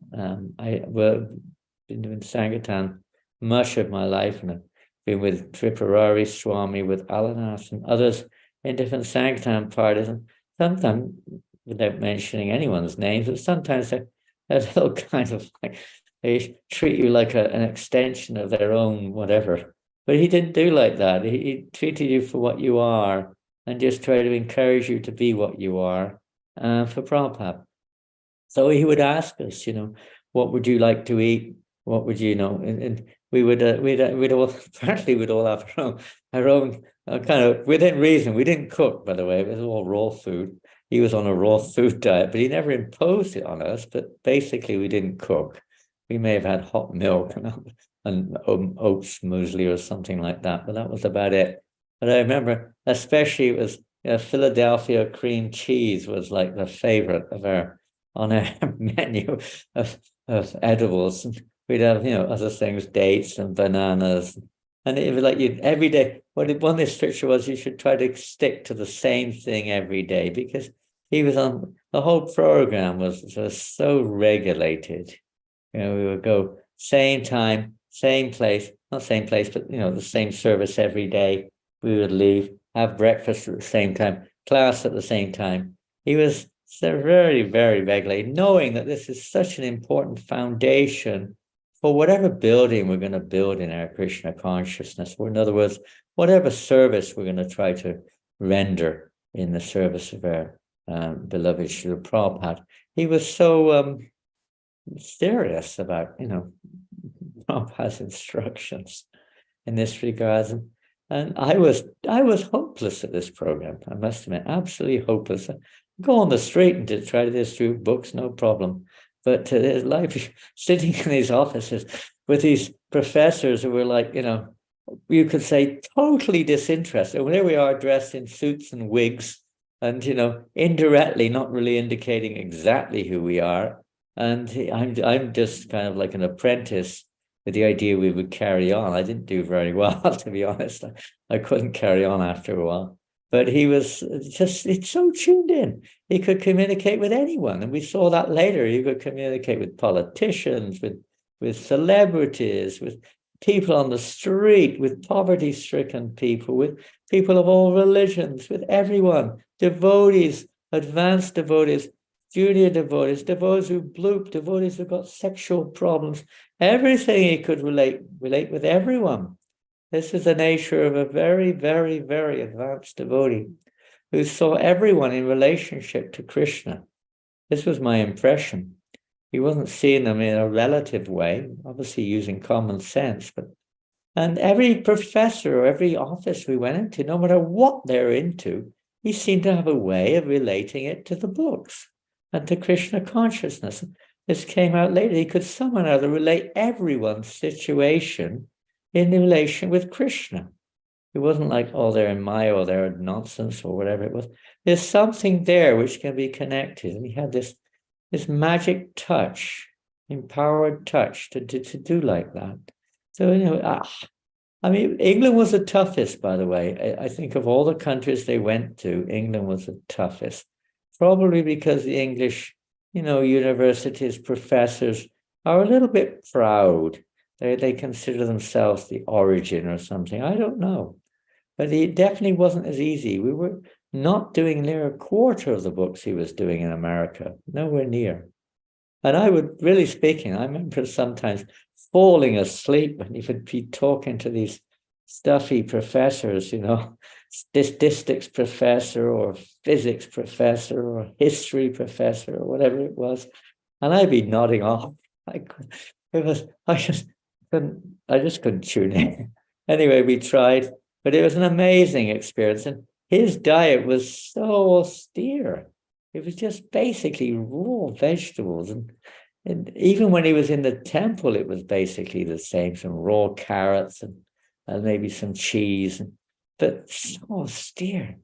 And one thing I like to say about that is that although that was wonderful an experience, and obviously what had to be done at the time, many, many years later, I was talking to one of his disciples, and many of you know him, who's also passed away, maybe, 5 years. I was there when he passed away in Brisbane, maybe 5 years ago, I can't remember. But 𝐤𝐢𝐵𝐵𝐺 Prabhu, when we were with him one day, he was telling me that he spoke to Bhakti Tirtha Maharaj. He was reminding, because, in the last days, perhaps 𝐤𝐢𝐵𝐵𝐺 was there in 𝐾𝐡𝐚𝐤𝐿, I'm not sometime, I'm not sure, but he was certainly aware of what was going on. He asked Bhakti Tirtha Maharaj's Guru Maharaj, he asked him, because in the last days we were getting the reports, some of you may have been lucky to be there. I think that must have been one of the most enlivening and uplifting and spiritually, realized situations you could be in. But that in his last days, he was sometimes having, I don't know to what extent he was, but they were certainly encouraging pizza parties and ice cream. It was like a celebration almost. It's quite extraordinary.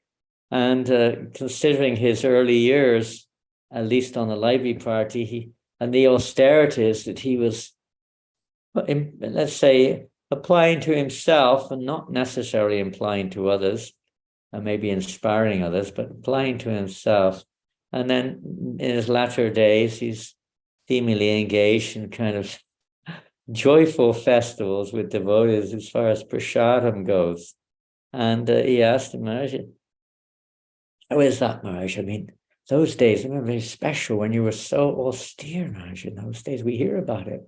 But now it seems like, you're not pushing that anymore. And 𝐤𝐢𝐳𝐝 Prabhu told me, he said that his Guru Maharaj said, oh, they were not very good days. And he thought, why not? I mean, it sounds like wonderful days. Imagine, it was, I mean, you can't express the Atman. The main thing about those days, in one sense, was, of course, Prabhupada's presence, you could say, pervading the movement, but the very atmosphere was so surcharged with surrender, so surcharged with, we exist to please Prabhupada. Whatever Prabhupada wants, that's all that matters. And he was a living example of that for sure. And but anyway, Maharaj said to 𝐤𝐢𝐳𝐝, they were not very good days. He said, why you say that, Maharaj? And he said, well, we were proud. There was pride. We were thinking, we're doing this, we're doing that, or we're performing austerity. At least he was saying that. We don't necessarily take it that was the case. But he was saying that, perhaps for our benefit, because it is easy to get carried away and think that we're the doer, forget that we're just the fortunate instrument of the will of the Lord, of Srila Prabhupada's will. We sometimes forget that. We think we know better, and so on and so forth. But I could see that with Bhakti Tirtha Maharaj. He was always in the mood of just being that instrument of the mercy to flow to others unimpeded as possible. And these were his prayers, as you all know, that he just to remove everything that is an impediment to that flow of mercy. And that seemed to expand more and more through different twists and turns. Krishna has his ways, he has his plans, and he sometimes puts us in different situations which seem, let's say, out of the norm, out of the mainstream sometimes.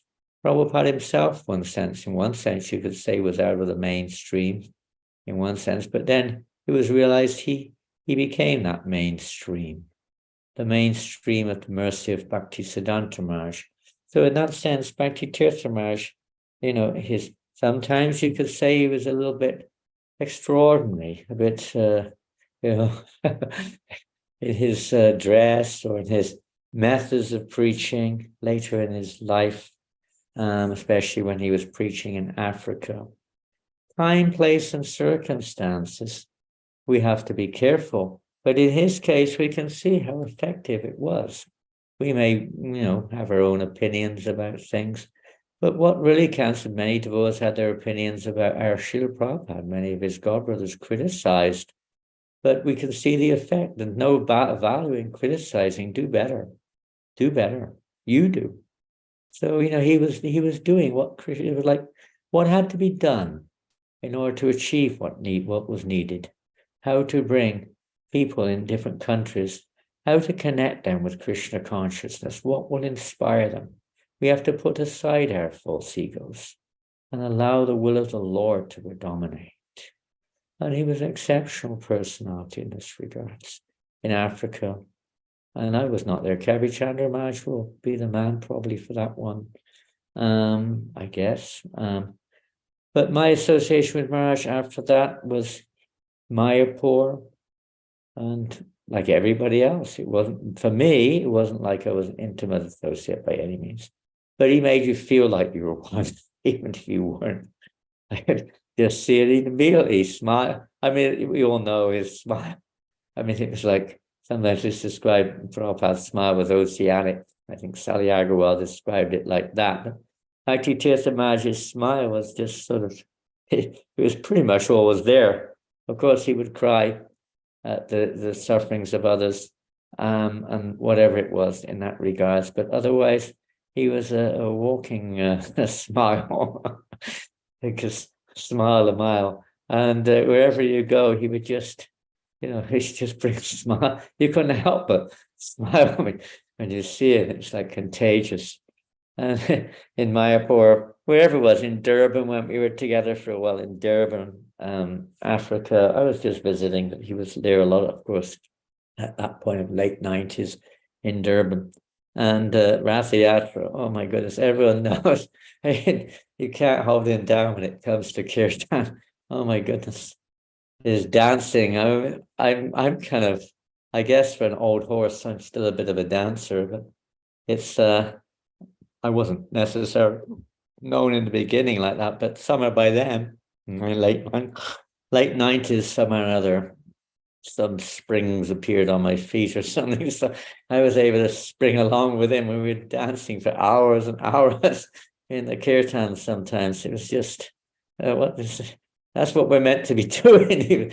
He was just showing us what we really, you know, what Krishna can, how to burst open that chains in our heart of pride, you know, let it go.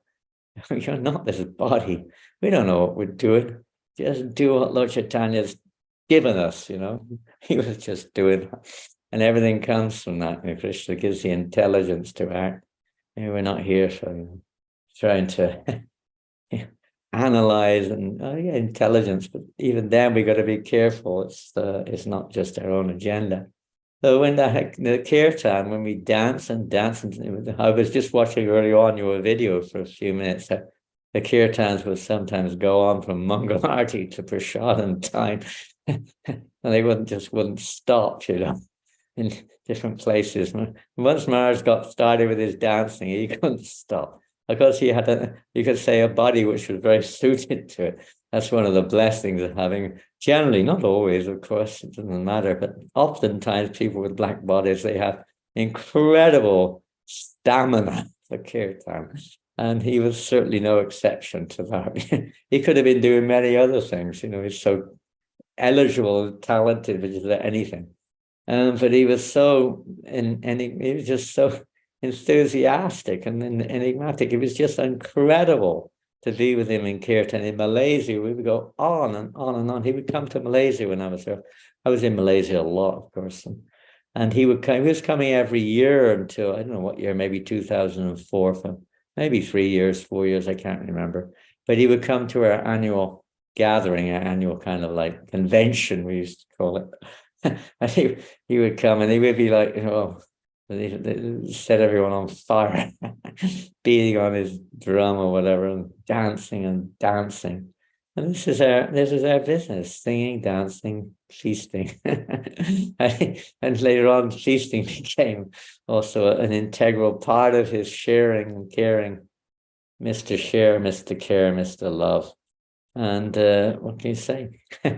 So wonderful to be with such a great God brother. And whenever I think of him, it's like, you know, Hare Krishna. I don't know if I have anything else I can remember at this point in time.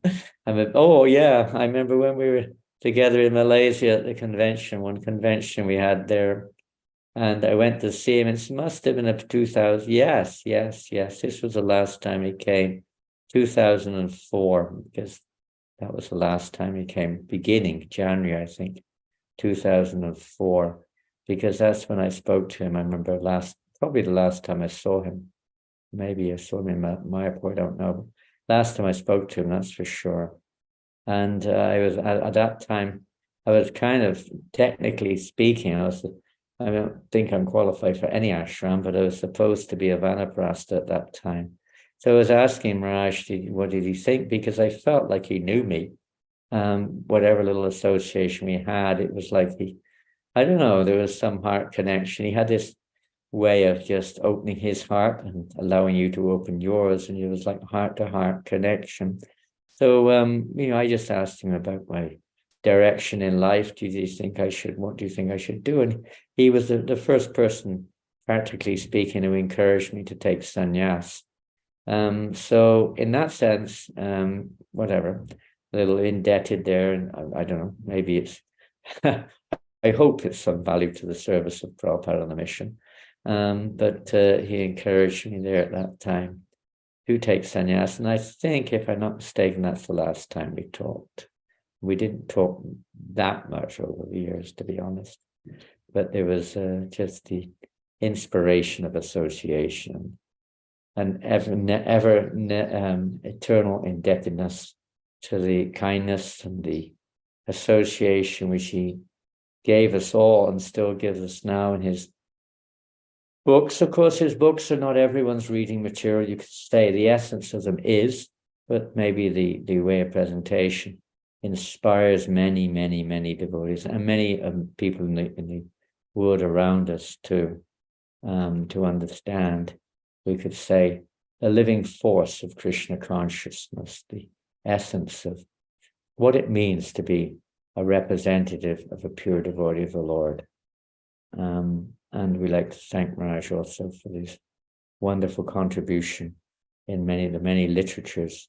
I remember being with him in Washington for a short while. He had one outreach preaching center in Washington. When I visited Washington, I went there, but it was extremely brief. It was just so wonderful to see how he was reaching out to persons who normally would find it difficult to relate perhaps to, let's say, the tradition or to the ways that we have in our preaching in the temples, etc. Making Krishna consciousness accessible to all was one of his natural contributions, his natural nature to all living entities. Nobody is ineligible. No, it's not eligible. There's a word that combines the two. But everyone is eligible to take to Krishna consciousness. Just a matter of awakening. And he had this great ability and desire, sincere desire to make this available. Srila Bhakti Tirtha Maharaj ki jai. His Holiness Bhakti Tirtha Maharaj ki jai. Gaur Premanandi. Well, apologies for any offenses or becoming a little emotional or whatever it is, but what can you say? He also had that emotional heart, but in a pure way. Mine's impure. When he would think of other devotees, when he would remember Srila Prabhupada. I mean, there's so many. I mean, you've got all the information, all the lectures, all of his books, his various pastimes, and the Black Lotus. So many things are there, and I know I can't keep up with it all, but there's just so much nectar there, and it always, whenever you think of him, it inspires us to just try to follow a little bit in the dust of his Mahajana Yena Gataksa Panta, to follow a little bit of his footsteps and try to remember we're here to surrender, to become selfless servants, or as you would say, spiritual warriors in this great mission of Lord Chaitanya Mahaprabhu. Thank you for giving us this little time to remember your Guru Maharaj, if your godbrothers, sisters, whatever. But thank you for giving us this time. It's been a privilege to be with you. We wish you all the very best in your devotional services. Please try to become pleasing to Bhakti Tirtha Maharaj, to do our best to act in a way that will make him smile. Srila Prabhupada ki jai. Srila Bhakti Tirtha Maharaj ki jai. Gaur Premanandi. Is that okay? Oh my goodness, that was beautiful. That was more than okay. That was wonderful. Nectar. You just have the same spirit as Bhakti Tirtha. Even though I just spoke a load of nonsense, you still see it as wonderful. No. I know his mood, and that's that much I know. That he can make even a fool sound like you're important or you've said something useful. But anyway, thank you for your association, and I hope the rest of your evening or whatever it is, wherever you are in the world, it becomes more and more enlivening, and we have nothing but a desire to follow in his footsteps and make Krishna consciousness our very heart and life and soul, and serve the other devotees, and somehow or another work together to try to help each other and push on this movement with all of our, whatever Krishna's given us, hearts, legs, arms, everything. Not just the heart, everything that we have at our disposal. which is what he was. He gave his every single grain of sweat in the service of Sri. Did he sweat? He sweated like nobody. But his sweat was a sweat of love, sweat of love. Sometimes they say tears of love, his sweat of love. He has so much love, even in his sweat. It was just emanating love. So, Hare Krishna. I wish I could do some service for Maharaj, but I missed out. And I hope one day to be able to serve him. And all of you, thank you very much indeed. Hare Krishna. All glories to Srila Prabhupada. Hare Bol. Main thing I remember is the way I am is just dancing and chanting without forever. That's the sweetest of all. I mean, remembrances from my side. I wasn't there so much when he was with dignitaries and another kind of preaching interfaith or whatever it was, there's no end to it. He could preach to anyone. He could preach to a dog. He had this way of communication. And I'm not like that, but at least on the kirtan, I could feel that spirit. Hare Krishna. All glories to Prabhupada. Jai. Bhakti Tirtha Swami. Jai. Hare Bol. Cool. Stay for long. I was going to do something else now, but no. Let's see. I like to see everybody, but I don't know how to do that. I can only see two people on the screen. You can click on the view, and then there should be a gallery option. I'm on the wrong page, probably. I don't know where I am. Oh, there we are. Yeah, there it is. Top right. Oh, yeah. But I was on the wrong page, but I don't see the zoo. I don't know. Anyway, I'll find it eventually. I'm sure I'll find it. Click on the top. It used to be at the top of the page, but don't top see right. Excellent. Yeah. Anyway, you carry on. You've got 100,000 other devotees who want to speak, right? The whole universe is waiting, actually, but maybe another day they'll have their chance to speak. You said the demigods are all. I can hear them banging on the door there. Come here, will you let me in? I want to say something. Thank you so much. This was amazing. That was great. And the whole thing is also imbibing and having Gurudev's mood. I definitely feel like Gurudev was speaking through you. So I'm very, very, very grateful. Speaking through you. Very grateful for you and you sharing. And I really hope in the future that we can. He's really here. Oh, I know you. Definitely. Definitely. And I like the idea of actually having a reunion at New Mayapur Dham. I heard they're having in September. I don't know if Bhuta Bhavana or whatever his name is, I think maybe organizing it. I'm not sure. We need to have that because this is coming up the 25th. I think it's about to be the 25th. Disappearance. It's coming up very soon. And I think that we need to have a worldwide and make sure that each continent has like several different festivals to celebrate. Well, when Maharaj passed away, when? 2005? Yep. The 20th anniversary of his passing away is coming up. Yes. So I think we should definitely do something big all over the world and just celebrate. So yeah. Well, definitely. The big thing is to have massive kirtan. Definitely. Don't stop. Just keep going forever. Right. No, definitely. Yes, I appreciate that. So I thank you so backwards. Much. I can only see you now. I can't see anyone. So if you click on the view at the top of your screen. Don't know. Something wrong with me, I think, No, you're fine. So we are going to go next to His Grace Srivas Vanachari.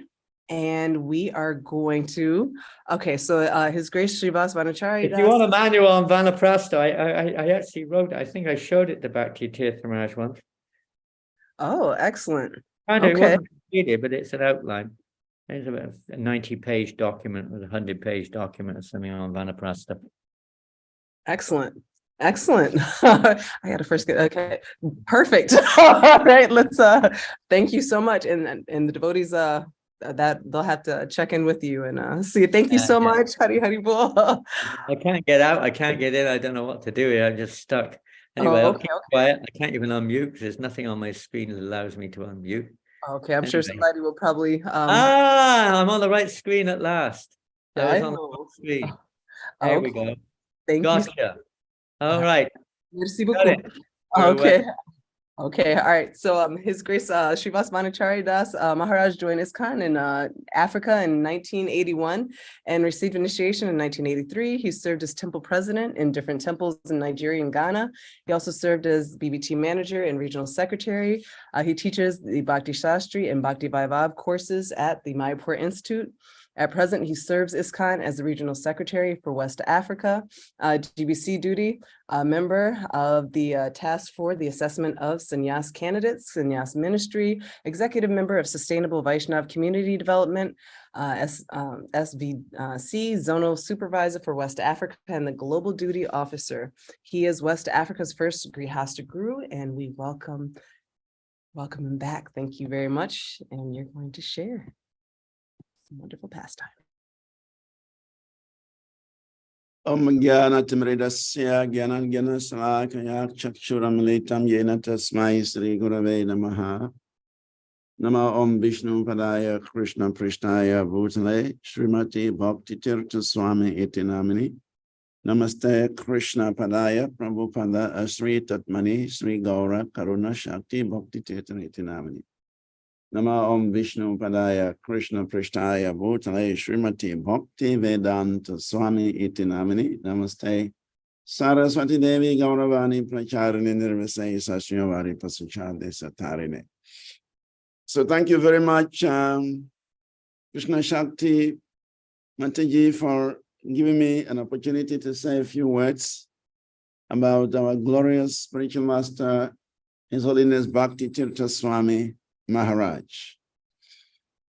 Actually, Srila Bhakti Tirtha Swami Maharaj performed so many pastimes in West Africa that we need to compile a book of the pastimes of Bhakti Tirtha Maharaj in West Africa. Many, many pastimes he performed that are not known by the world.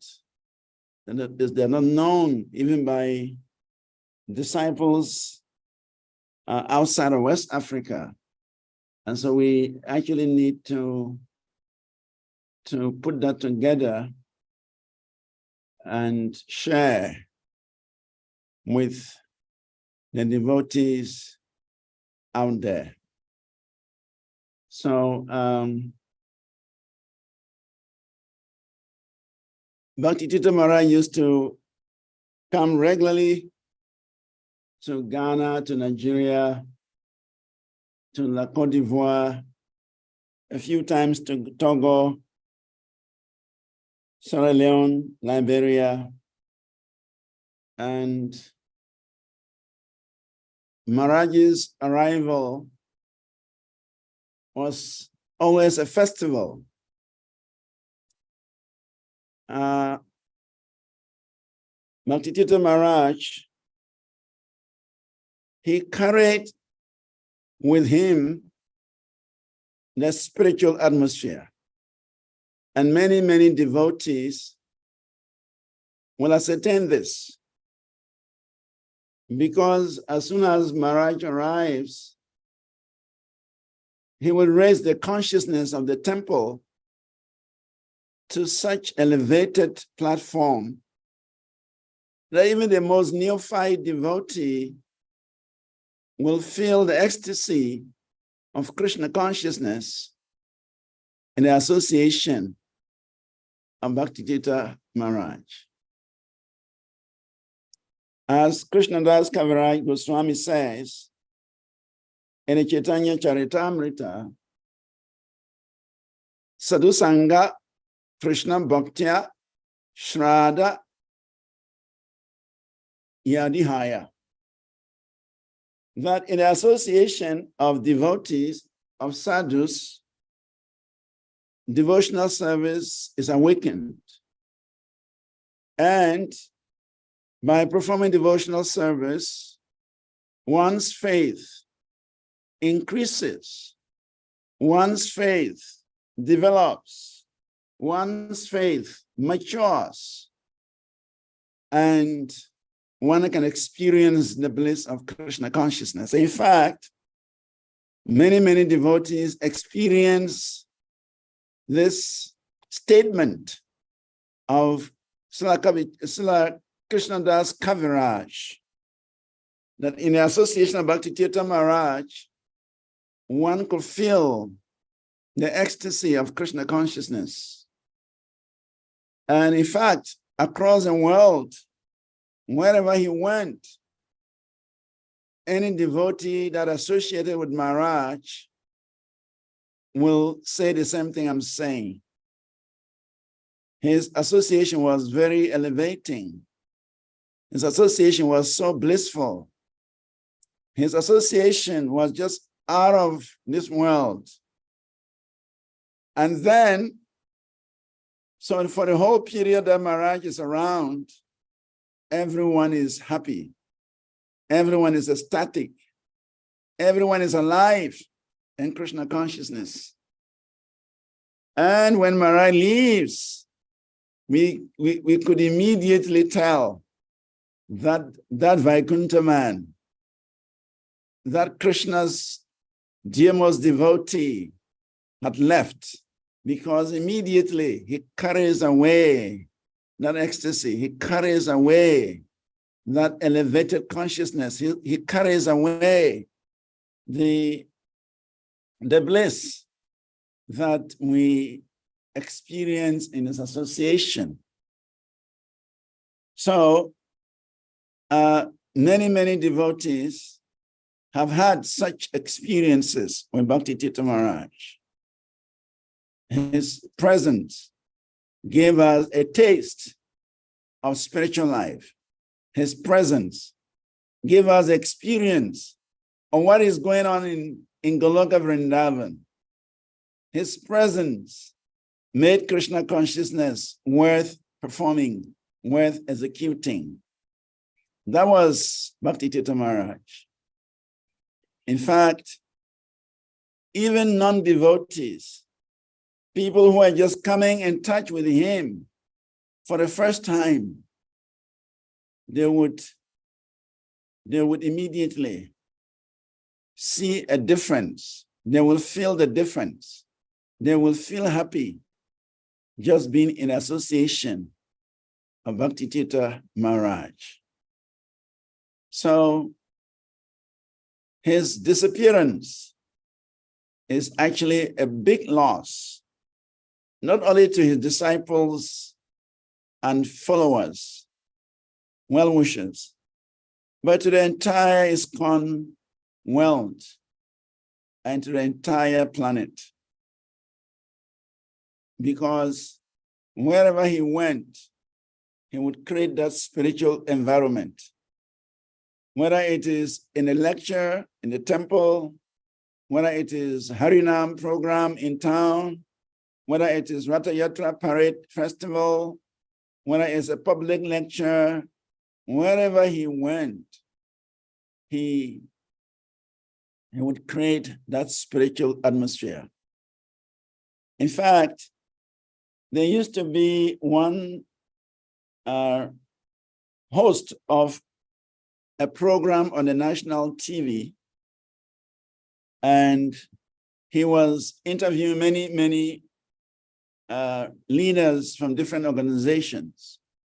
And he became so popular that people would ask him, you have interviewed many people. Which is the best society that you can recommend to me or for me? Who is the best spiritual personality you have interviewed so far that you can recommend for me? And this person, even though he wasn't a Hare Krishna, he wasn't a devotee of the Hare Krishna movement, he belonged to the Rosicrucian order.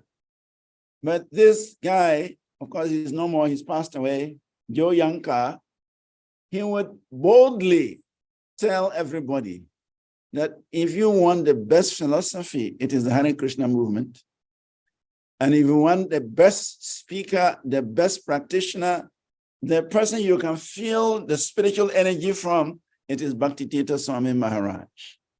So on one occasion, he traveled all the way to the United States to meet Bhakti Tirtha Swami in Washington, D.C., just to interview him and bring his interviews on the national television. So Bhakti Tirtha Maharaj, he left behind a great mark. He left behind a great vacuum.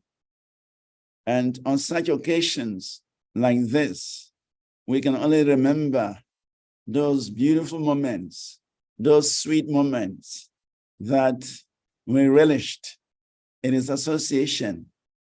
And we wish he were still on the planet, nourishing our souls, making us joyful, and feeding our souls with Krishna consciousness, and making it real, that Krishna consciousness is real.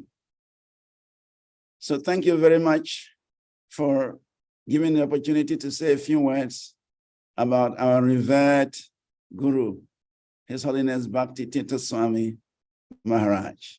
There are many things, there are many stories. We cannot end narrating the wonderful, wonderful pastimes Bhakti Tirtha Maharaj had in West Africa. Hare Krishna. Thank you very much. Hare Krishna, thank you so much. Ah, beautiful, beautiful, beautiful, beautiful. Yes, yes, yes, yes. We definitely need to have more books come out of West Africa because he spent so much time there. I know there's a lot of hidden stories and gems that we definitely need to make sure that we capture as soon as possible. So let me know. I would love to. Maybe I can, anyway, definitely. Definitely. Thank you so much for sharing.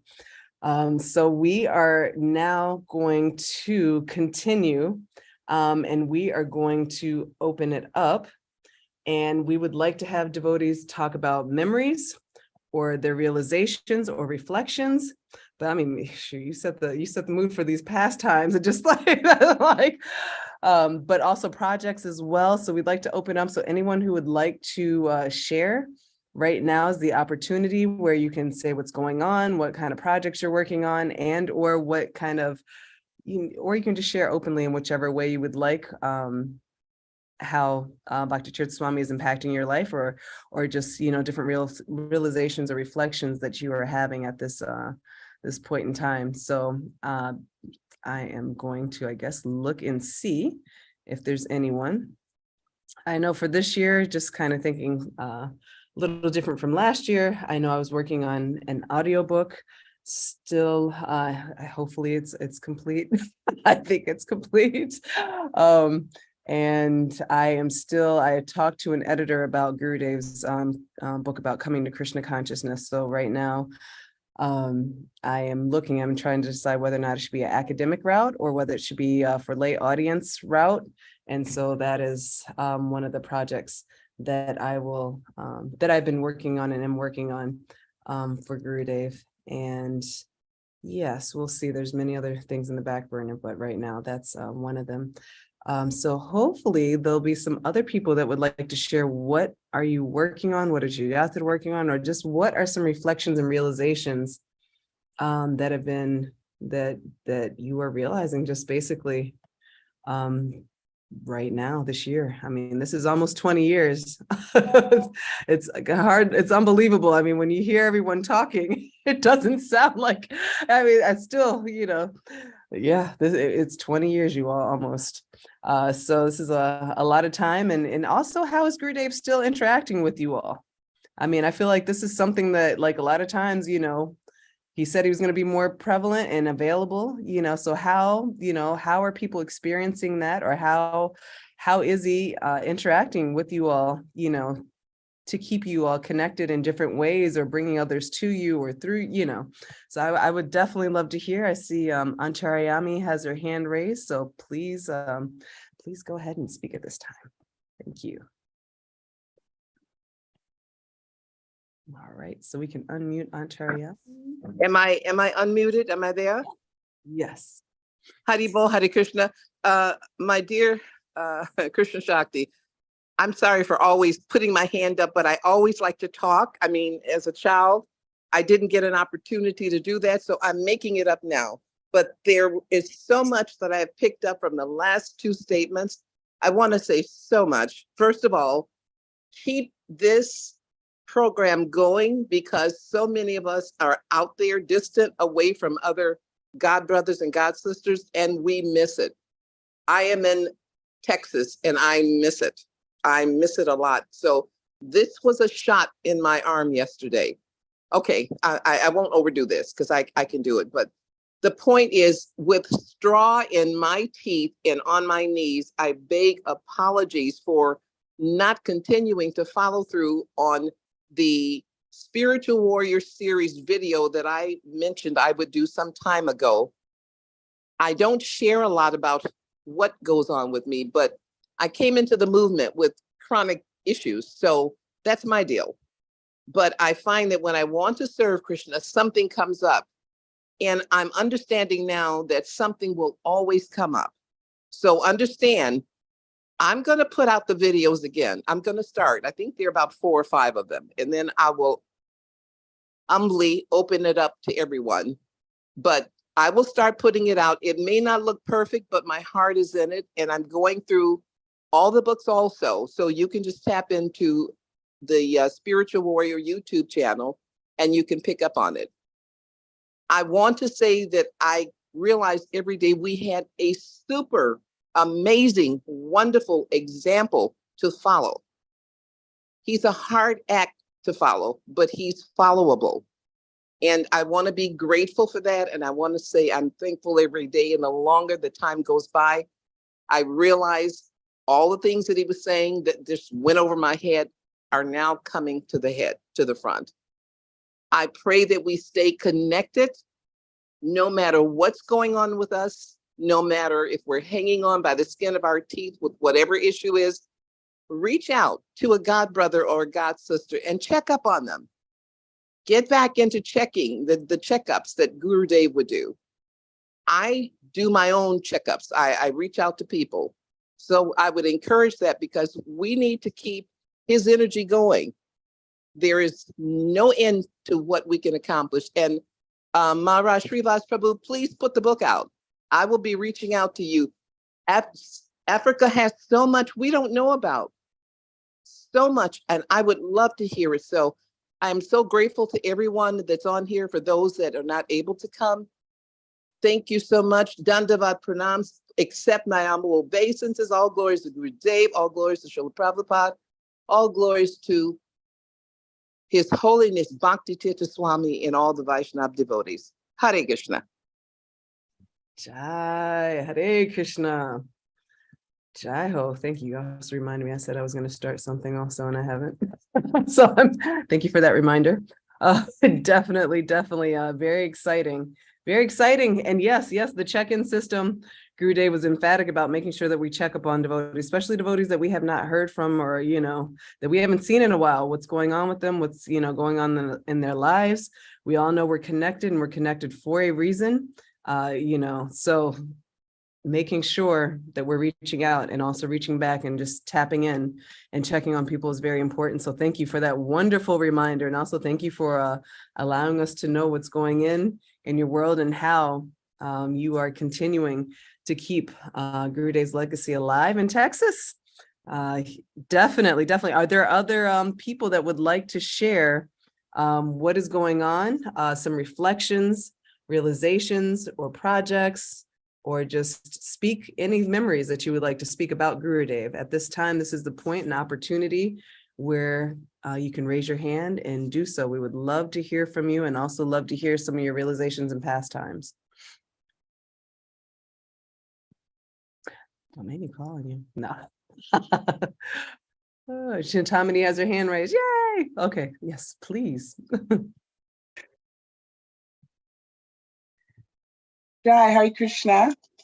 I feel so very grateful to be in this esteemed assembly of devotees.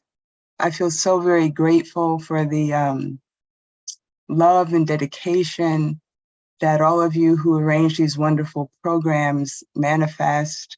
I feel very grateful for Gurudev's beautiful parenthood, how as a loving spiritual father worldwide, not just for his initiated disciples, but the loving shelter he's giving so many people all around the world, that continues to provide such a shelter and a sense of strength and a sense of foundation and a sense of empowerment and fortitude.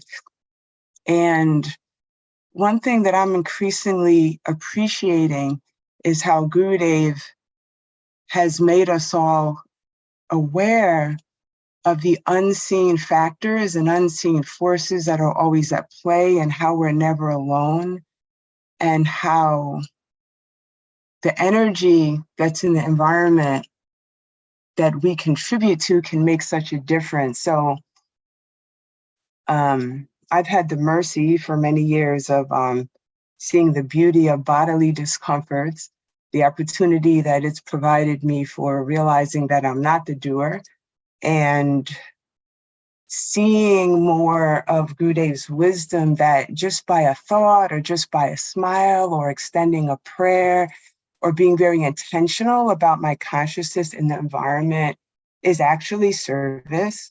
And I was speaking with a devotee a couple of days ago who was going to visit her family, and she hadn't seen them in many years, and she was very anxious. And I thought about Gurudev's guidance and how he talked about love in action and the power of thought. And somehow Gurudev inspired me to encourage her to just send her family prayer before she traveled. And that by sending them prayer and really appreciating their intention, even though she was unsure of their behavior, that can have a transformational effect. So I would just like to thank all of you for your commitment and how that feeds me and how that transforms the world. And I ask for your prayers that I can increasingly focus more on what I can give to Gurudev. And by that focus and commitment, I can manifest it with greater speed, intensity, and seriousness. So I thank you all so very much. Hare Krishna. Jai, thank you so much for sharing. Thank you very much. This has been beautiful, beautiful, beautiful. I appreciate you both sharing. And we are now going to move on to our next speaker. His Holiness Sri Dayananda Das Goswami is a disciple of His Divine Grace, A.C. Bhaktivedanta Swami Srila Prabhupada, and is one of the most senior and respected spiritual leaders in the international movement for Krishna consciousness. He's originally from Los Angeles, California, and studied at UCLA Berkeley, participating there in social and political revolution of the time. He met Srila Prabhupada in 1969 and joined in Berkeley branch of ISKCON that year, and soon took up full service. In 1970, Srila Prabhupada personally initiated him in Los Angeles. He served at ISKCON Boston and led ISKCON temples in Gainesville, Florida, and Houston, Texas, and accepted sannyas in 1972. He then spent 2 years living in a van as he traveled throughout North America, lecturing in dozens of universities.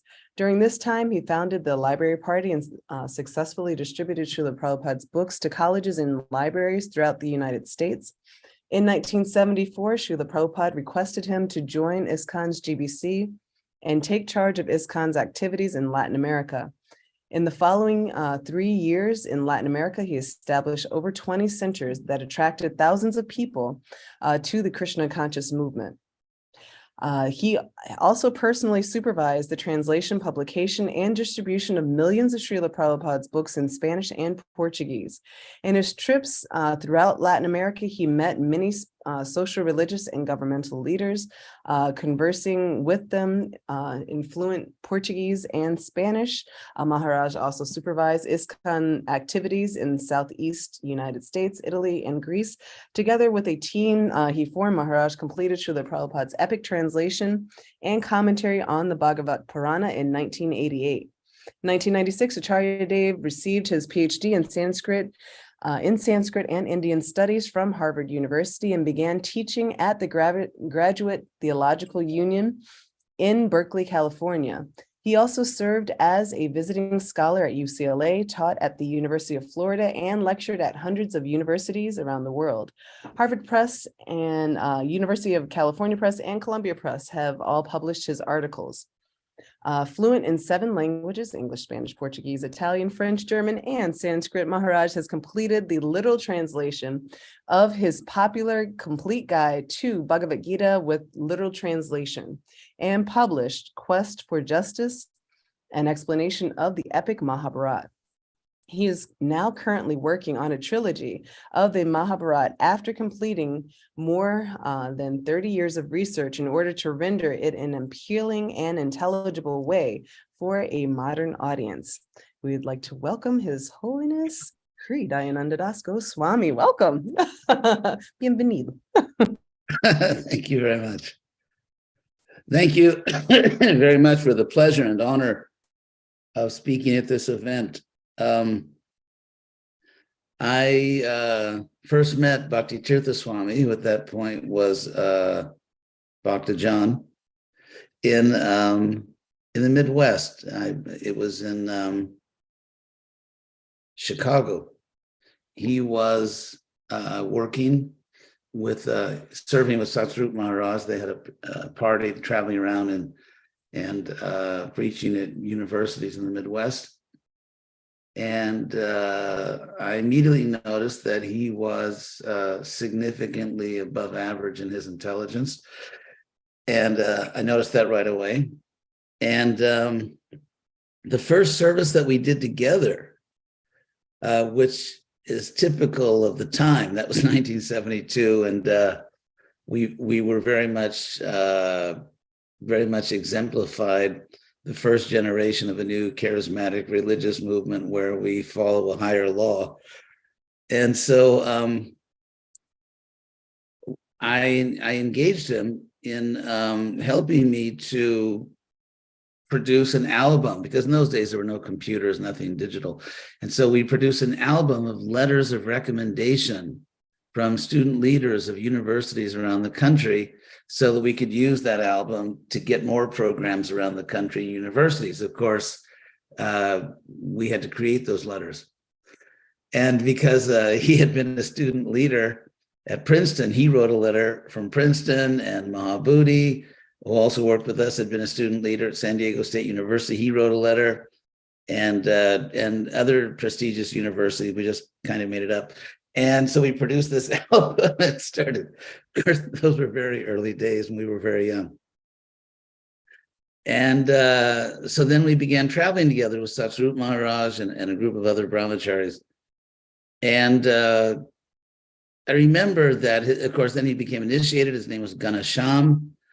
And he had extraordinary ability in communicating with and influencing other people. And one incident stands out very clearly, because in those days, Satsrup and I were sannyasis, and so we were giving all the lectures, and the brahmacharis were going out and doing various services, distributing books, and helping to set up the programs and so on. But I remember, I think we were in, it was perhaps Akron, Ohio.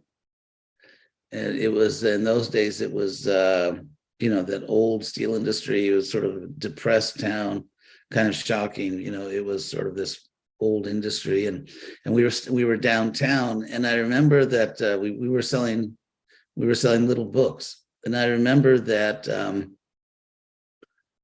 Ganesham, as he was then, he stopped a group of young people, maybe about 6 young people. And I was really impressed at what he did. He was very smooth, very engaging. And within just a few seconds, he was just telling them all what to do. Okay, you stand over here and you stand over there. This book is for you. This book is for you. These are boys and girls. But he did it in a way that was absolutely charming.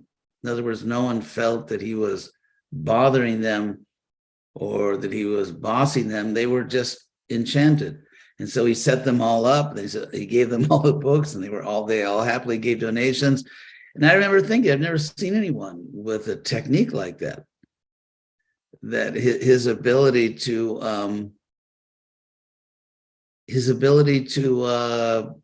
persuade people and interest them and attract them. So Ghanshyam, as he was still then, his big break, as they say in Hollywood, his big break came when he really came to the attention of Prabhupada and the world in a big way, was with the BBT Library Party. Prabhupada, and so I'll tell you the history of how that library party began and why Bhakti Tirtha Swami, who then was Ghanshyam, really became famous around the world for his participation in that program. It began in Prabhupada's garden in Los Angeles around maybe early 1973. I was alone with Prabhupada in his garden, and Prabhupada asked me, are my books in the bookstores and libraries? And so I said, not so much, but it's probably unlikely that many people will look for them in libraries, and they may not sell that much in bookstores compared to what we do in the street. So Prabhupada gave me a look which clearly indicated that was the wrong answer. Prabhupada was not at all. He just made a very clear wrong answer. And so I immediately said to Prabhupada, okay, Prabhupada, your books are going to be in the bookstores and libraries. And so I just took that as, okay, that's now something we have to do. So then when I returned to our college preaching program with Ghanshyam and other brahmacharis, the BBT library program began in Iowa City, Iowa, at the University of Iowa. I went into the main university library. In those days, I had my full sannyas regalia and danda and all that. And I just walked into the library and I asked them that who I should speak to about purchasing books about South Asia. And so there was a man who was in charge of acquisitions for South Asia. So I remember he came out and he said, oh, I know who you are. I know what you want, which I expected to be thrown out of the library, because in those days, Hare Krishnas were frequently thrown out of a variety of places. But instead he said, no, come on in. So I walked in and I talked to him, and he decided to buy all of Prabhupada's books, which had never really happened before. I think that was perhaps the first time that had been done. And so I was really happy. He signed a purchase order. The only problem was I had no idea what to do. The BBT, which was in Los Angeles, they had no program. They didn't even have like a receipt. We didn't have receipts to give people. And they basically respond to this purchase. They had to create a program to sell sets of books. So I called up the BBT and they started producing little order forms and this and that. And so then I started doing that in different universities, Iowa City and Pullman, Washington State University, selling books to the libraries, and also selling books to professors to use as textbooks. So I started doing that. Then in 1974 in Mayapur, the first International Mayapur Festival, Prabhupada called me to his room and asked me to be GBC of Latin America. And so I over the library party to Satsrup Maharaj. Well, actually, I got ahead of myself. At a certain point, I thought that rather than me just selling books to libraries, the few I could do, why not train Ghanshyam and another brahmachari, Mahabodhi? Why not train them to do it? And so they were eager for that service. So I remember at that time we were at the Brooklyn Temple in New York. So I personally took Ghanshyam and Mahabodhi to the garment district of New York. And I bought them these really elegant three-piece suits, sort of tweed, three-piece tweed suits. And they looked really good. So anyway, so they had these nice suits, and then I explained to them, this is what you do, you say this and you say that. And by that time, the BBT had little order forms and everything. And so they began to do that. And then I went to Mayapur for the first festival. By the time I came back from India, I was at GBC of Latin America. So they would have to do the program now. It was up to Ganesham and Mahabodhi. And Satsarup became like the GBC to oversee it. Anyway, that's how it all happened. But what happened after that was that that same Shakti, that same power and charm that I had seen in Bhakti Tirtha Swami on the streets, sort of the old dead downtown of Akron, Ohio, old steel town, he then applied all those powers to this program, and he took it astronomically far beyond anything I'd ever done or even imagined. And it became, he was definitely Rookie of the Year in terms of major ISKCON leaders. And Ganesham and Mahabodhi were so good at this that Prabhupada, of course, was delighted, and it became one of the most famous programs in the entire Hare Krishna movement all around the world. And everyone was following the exploits of this team. And of course, they completely covered North America and Canada. And then I thought, because, I was kind of thought, well, are there actually other parts of the world? So then they went to Europe, and they completely won over Europe. And then they just started going everywhere, places we never imagined. They went to communist countries, and they just went all over the world. And again, practically on a daily basis or weekly basis, the whole world of ISKCON was following their adventures, because everyone knew how important it was to Prabhupada, and it really became a very famous program, and they became very famous for doing what no one had imagined possible. So then, at a certain point, Bhakti Tirtha Swami was made GBC for Africa. And this was very significant because he had already become very well known and much admired for his work with the BBT Library program. But then when he went to Africa, Africa was sort of like, when I went to Latin America in 1974, it was like going to the moon, because it just wasn't part of the normal ISKCON world. The normal ISKCON world was North America, Canada, and of course, Western Europe and India. And that was ISKCON basically, and a little program in Tokyo. So when I went to Latin America, it was, it was like the forgotten or the unknown continent. And so if that was true for Latin America, Africa was perhaps even more so, because there was almost nothing going on in Africa. And of course, what Bhakti Tirtha Swami did in Africa is legendary. It's one of the great stories in the history of ISKCON. At that point, actually, there was one center, I think, in Nairobi, and perhaps a little something in Mombasa, because East Africa is not far away from India. And so there were a lot of Hindus in East Africa, and Brahmananda had gone to Nairobi, Kenya. And so there was something going on in Kenya. But as far as the vast majority of Africa, sub-Saharan Africa, because the Maghreb, North Africa, the Mediterranean Africa, being heavily Muslim, was not really an option. And so the opportunity was sub-Saharan Africa. And so Bhakti Tirtha Swami went there, and I think everybody knows what he did, becoming a chief of some tribe and just finding the way to spread Prabhupada's mission all over sub-Saharan Africa. And that was like the second legendary thing he did. his conquest of Africa.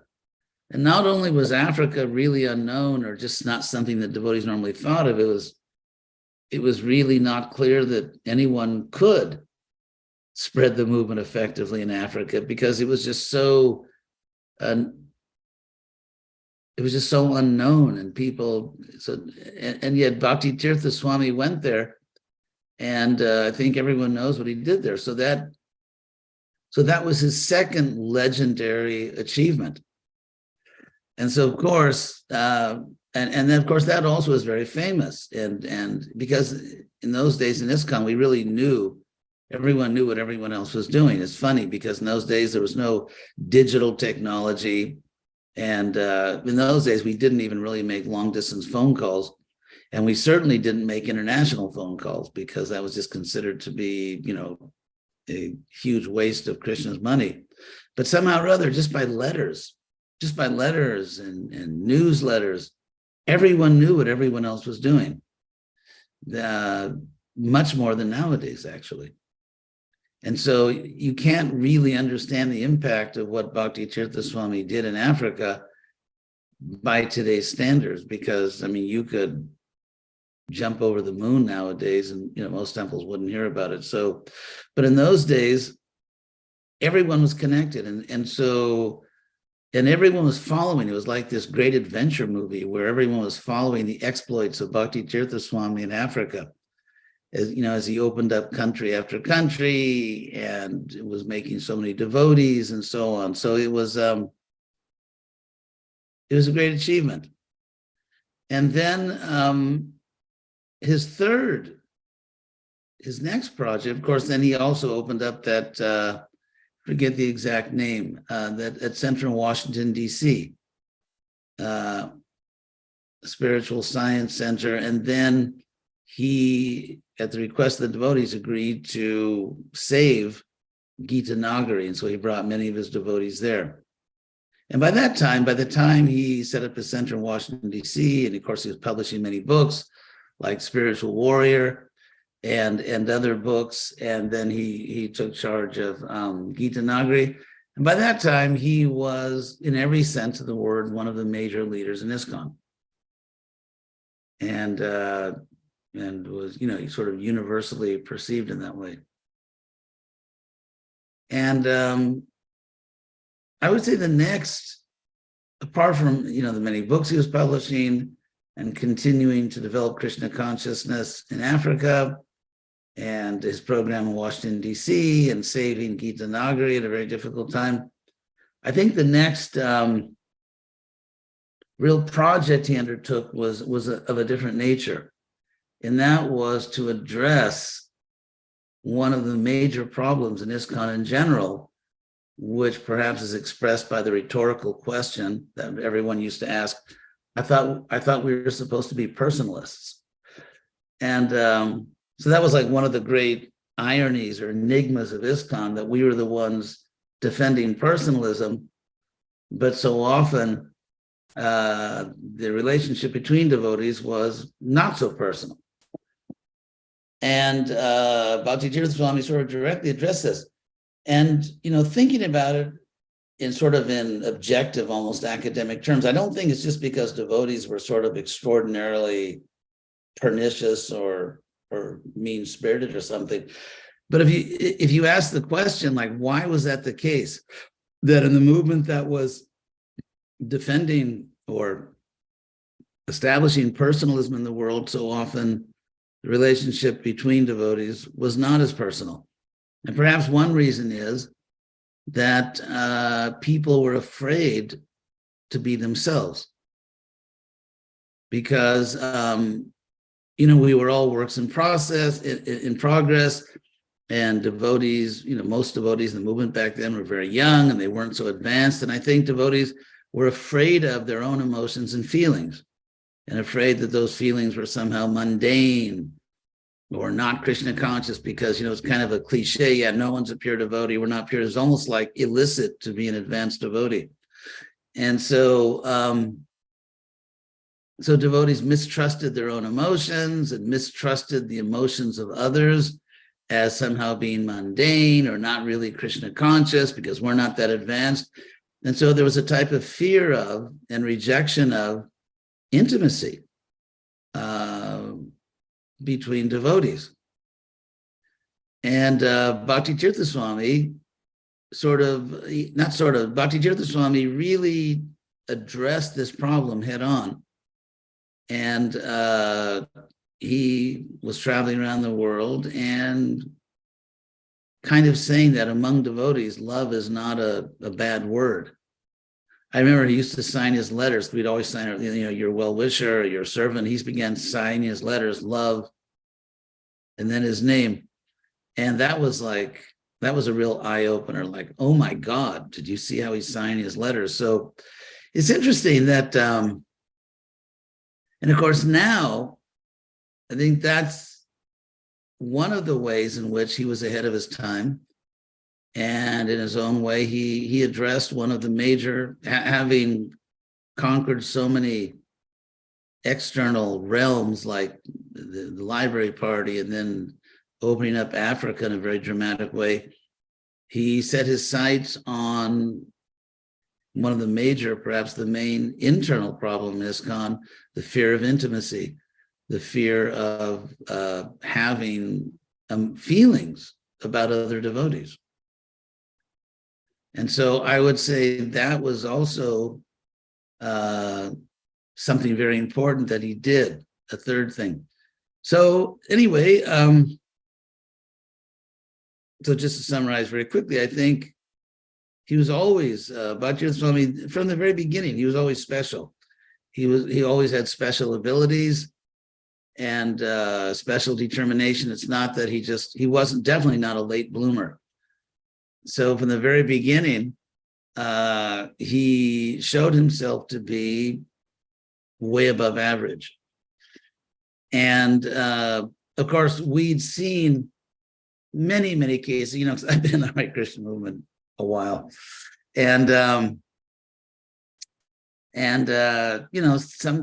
we always saw people who were sort of like, as we say in English, a flash in the pan, where someone would, look, sort of be very impressive in the beginning, and then whoops, where did he go?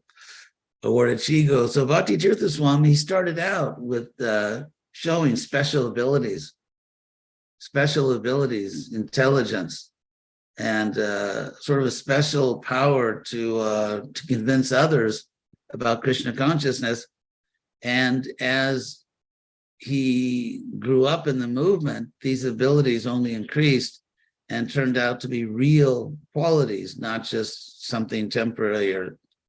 And he was always special, and he always performed way above average.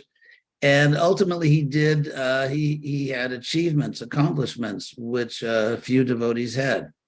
With the BBT Library Party opening up a very large continent, Africa. And then at that time, perhaps being the only devotee who really just directly addressed a major internal problem, the fear of among devotees. So, so I think those of you who have a special relationship with him because of your service, because of your devotion, are very fortunate. And I wish you all the best. And thank you again for the opportunity to speak at this program. Hare Krishna. Hare Krishna. Thank you so much, Maharaj. That was beautiful. I really like the way that you laid out and definitely described the history and also your interactions and being able to clearly articulate the different ways in which he was legendary within the movement in terms of just his uniqueness, as others were saying, and in terms of just, establishing many different, whether it be the BBT party or within Africa, or addressing problems of intimacy within ISKCON, as we see these things are still quite necessary at this point in this moment, but it's becoming a little bit more open now. But yeah, no, it's beautiful to hear, and then also to hear your interactions with him in the early days, and how you helped to facilitate and just be able to watch the interactions in many different ways. So thank you so much for sharing and appearing today with us, and just sharing your pastimes with us. So My pleasure. thank you so much. Hare Krishna. Hare Krishna. Okay. All right. So I think up next, let's see, Samadhi video. All right. So next we are going to show a Samadhi video, and we're going to upload that now. And this is from Ghana. So we are going to look at the beautiful pastimes from Ghana. Thank you.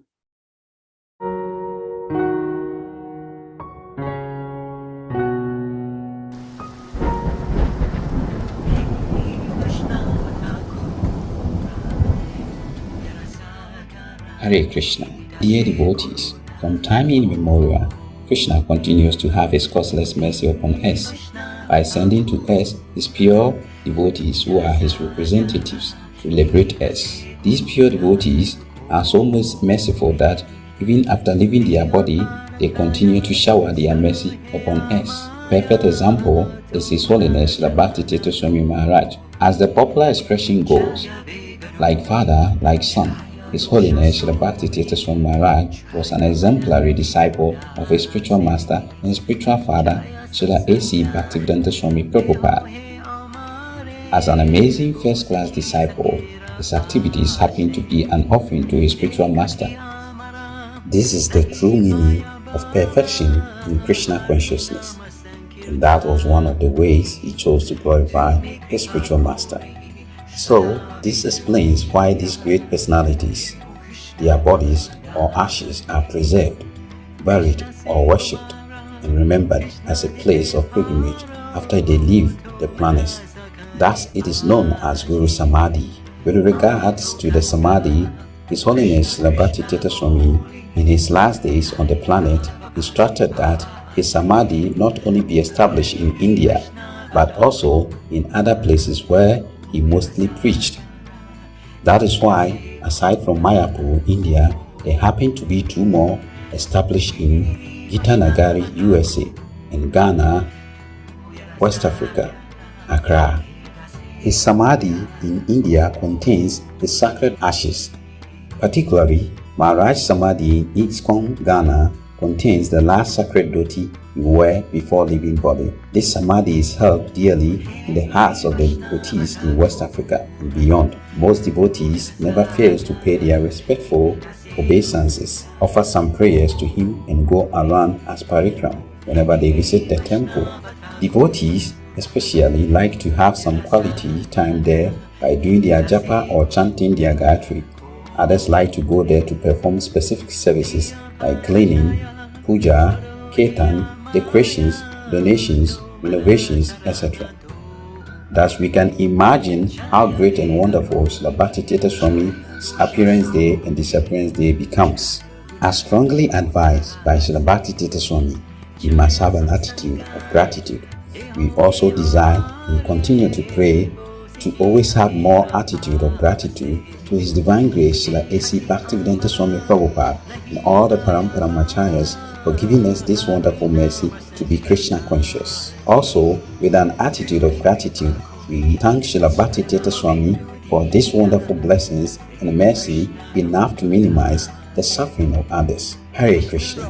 His Holiness Srila Bhakti Tirtha Swami Maharaj 𝐾𝐸𝐬𝐬. His co-founder Chai, His Divine Grace A.C. Bhaktivedanta Swami Prabhupada.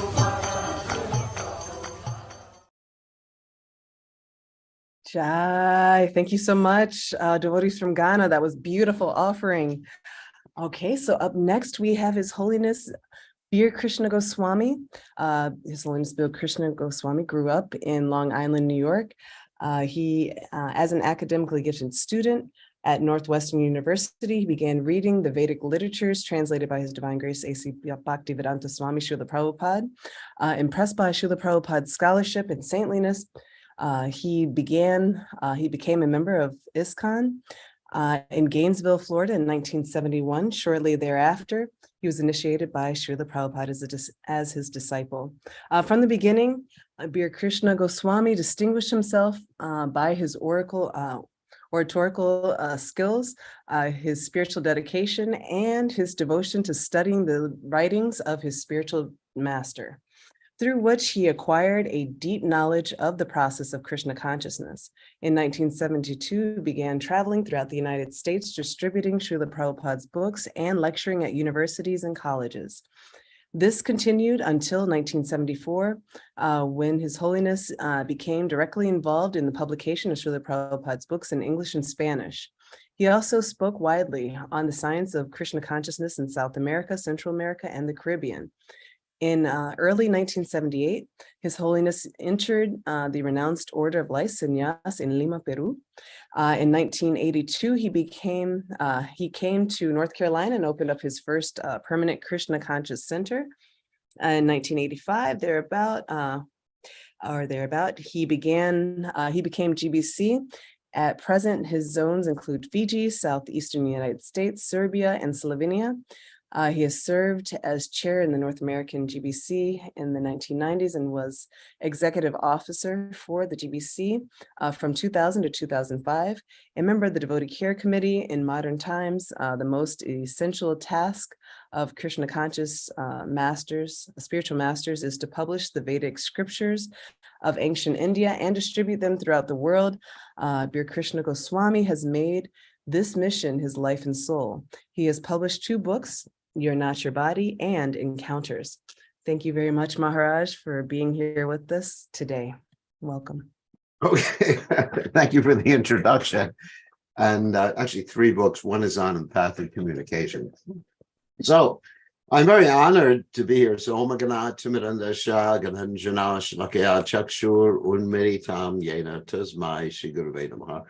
I'm very honored to be here to glorify my dear god brother, Bhakti Tirtha Maharaj. And just a little bit of few stories. I first met Bhakti Tirtha Maharaj right after he joined the society. And when I was traveling with Hridayananda Maharaj, who I believe is still online now. So yes, he's still online. So we were traveling all over the United States, preaching Krishna consciousness and doing these Bhagavad discourses. Hridayananda Maharaj and Sasrup Maharaj were doing Bhagavad discourses, and we were booking these discourses for them. And he and I became very, very close at that time. Actually, he even after that time, he always remained my dearest friend in Krishna consciousness. And I keep a picture of him on my altar because I just very miss him dearly, and I feel very much connected with him. So after traveling with Hridayananda Maharaj and preaching Krishna consciousness all over North America, he joined the Library Party, which I think all of you know. And I was amazed at his determination and courage to preach Krishna consciousness in the previous Soviet Union. I mean, I was hearing stories about him having to jump from train to avoid detection by the KGB, the Secret Service in Russia at that particular time. And he was always my hero in that regard. And later on, of course, just, because I wasn't with him at that particular time, I was situated in South America preaching. Later on, he embarked upon his preaching and GBC ship in South America and Africa in very difficult circumstances. But one thing I admire the most, in addition to his courage and determination to please Srila Prabhupada, was his ability to adjust the presentation according to time, place, and circumstance. Now, many times we see devotees who are just fixed on a certain mode in a very ritualistic way. But he would, I mean, I think you all know this, he would adapt certain strategies in Africa, even had a cane which was at Lord Nrsingadev Cave. Some of you may remember that. I really admired it. And actually, I started to get I got a cane in imitation of his, because I'm not so bold and dynamic as he was. So my cane was just a little tiny cane like that. So what happened with that cane, I mean, it's an interesting story with the GBC. Many members of the GBC, I'm not criticizing anyone, which I probably am. So many members of the GBC were very critical of Nrsingadev. I was just like, what are they thinking of? He's preaching, he's dynamic, and even critical in certain points about, the style of dress that he wear in Africa. And I was thinking, success, preaching is the essence, purity is the force, books are the basis, utility is the principle. And he was very expert, and utility is the principle. I mean, to me, that is so inspiring. And even today, it inspires me to adapt different means and types of dress to present Krishna consciousness. And of course, my dear godbrother and friend, Hridayananda Maharaj, who's online, has actually become very expert in doing this with his Krishna West program and adaptation in different places. And, myself, I'll dress like this sometimes. I'll dress in Western clothes other times. And Bhakti Tirtha Maharaj, His Holiness, His Divine Grace, Bhakti Tirtha Maharaj, would just be so adaptable. And his adaptation, his ability to adapt, met with great success. He was accepted basically as a king or a prince in Africa. Later on, actually, he was so radical that for some years, members of the GBC couldn't relate to him, and he didn't come to the GBC. And I actually visited him at that particular time. Some devotees who are not online now, but some devotees would warn me, don't visit him, he's going to bewilder you. Which is kind of funny. Bewilder me with Krishna consciousness. So I would visit him in Washington, D.C., where he set up his center, Institute for Applied Spirituality. And I was amazed at the types of people he was having come there. Dignitaries and ambassadors and senators. I mean, he was preaching on a very high level, which at that time, especially in America, even at this time, no one is doing. No one is doing. I mean, many people are interested in PR, public relations, because people don't like that word nowadays, communications. But he was actually reaching out and inspiring people, not just like communicating or telling people about our movement and trying to impress them, but he was bringing people into the fold of Krishna consciousness that none of us could actually accomplish, could do. And it was just inspiring. So I stayed with him. It's interesting, some of the stories of my staying with him in Washington. He would not sleep at night. So basically, he's had me stay in his room with him. So that was problematic for me because I like sleeping. I'm not so dedicated. I like eating and sleeping. I have to admit it. So what I had to do is I went into his closet where he kept his clothes and locked the door of the closet and slept in his closet so I could get some sleep at night. And he would eat once a day, and he would be writing these books and preaching to people. And another point I wanted to make is that the people he would preach to, of course, people who I could not reach and other people could not reach, the people he was preaching to were so sweet. By dealing with him, people's hearts became so much softened that they basically, they were just, I can't find a better word, sweet, compassionate, loving.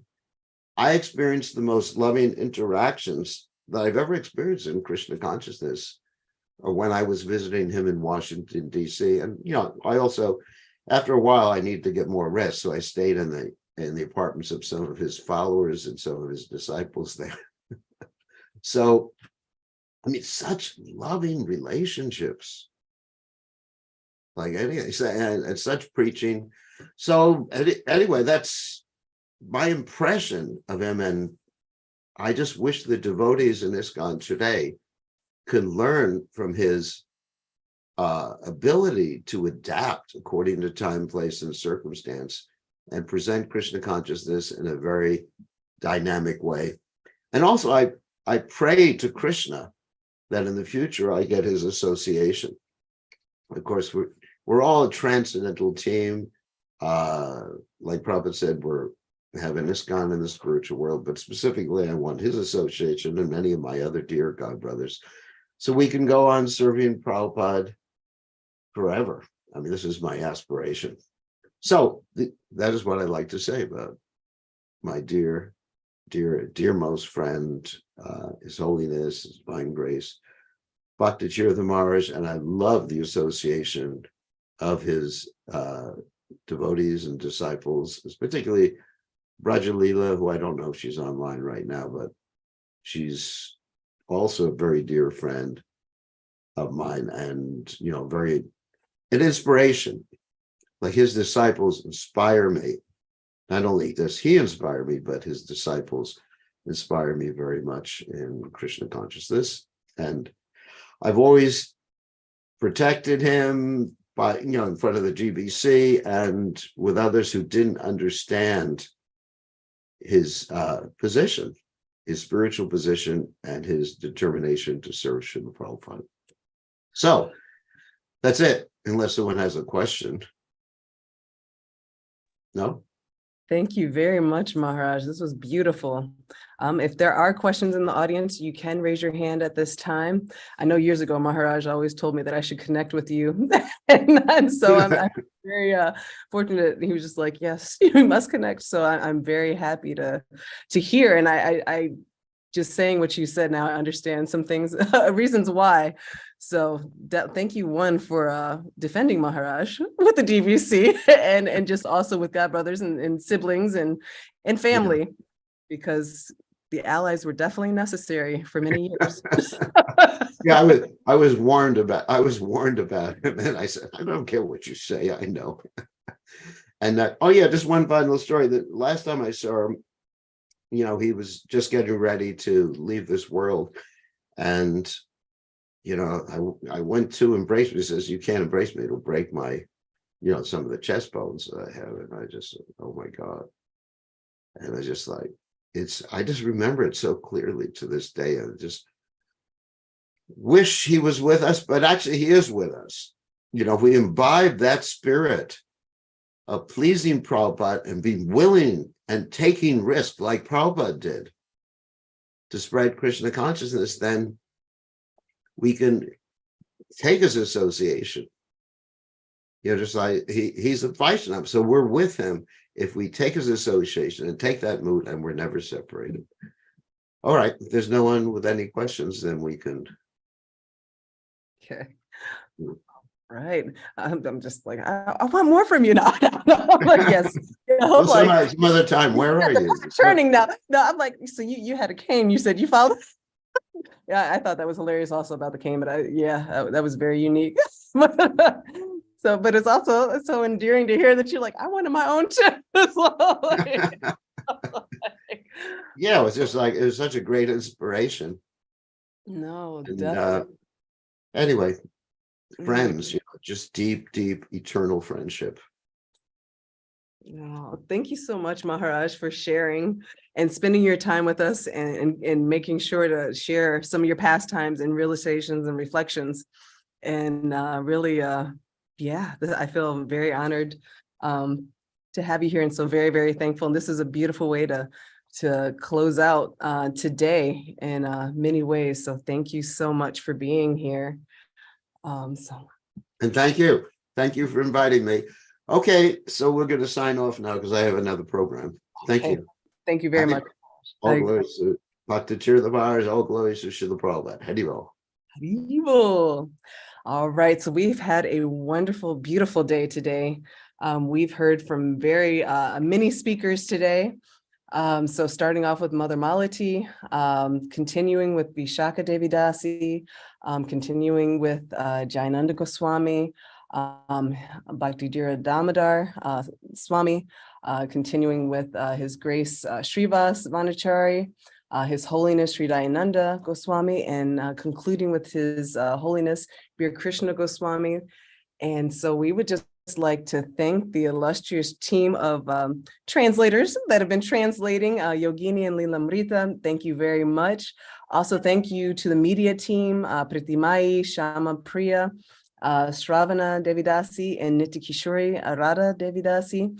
And then we would also just say, like to thank Dhruva for organizing this and also working with Bhakti Dhira Damodar Swami and his disciples for actually putting this all on and orchestrating this. So we are very, very, very grateful for you all and for doing this service.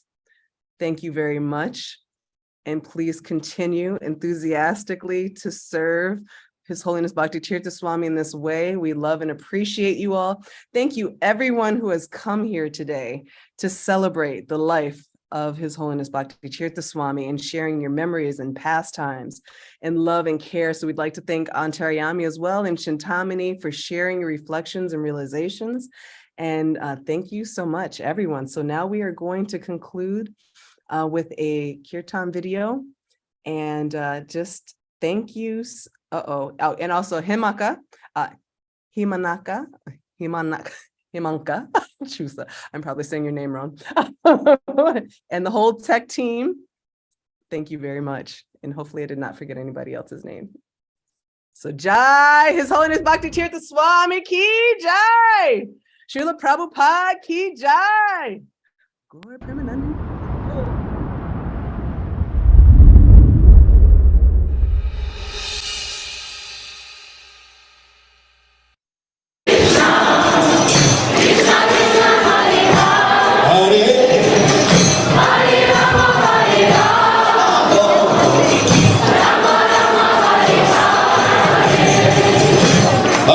Hare Krishna, Krishna Krishna, Hare Hare, Hare Rama, Rama Rama, Hare Hare. Hare Krishna, Krishna Krishna, Hare Hare, Hare Rama,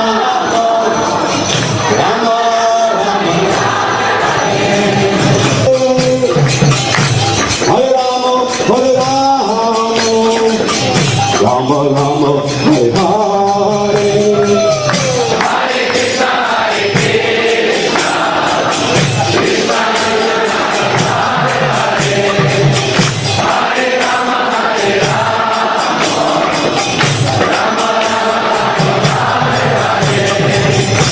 Hare Krishna, Krishna Krishna, Hare Hare,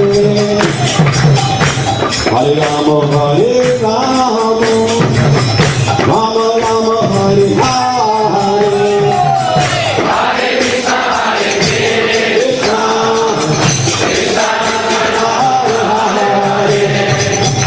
Krishna Krishna, Hare Hare, Hare Rama, Rama Hare Hare. Hare Krishna, Krishna Krishna, Hare Hare, Hare Rama, Rama Rama, Hare Hare. Hare Krishna, Krishna Krishna, Hare Hare, Hare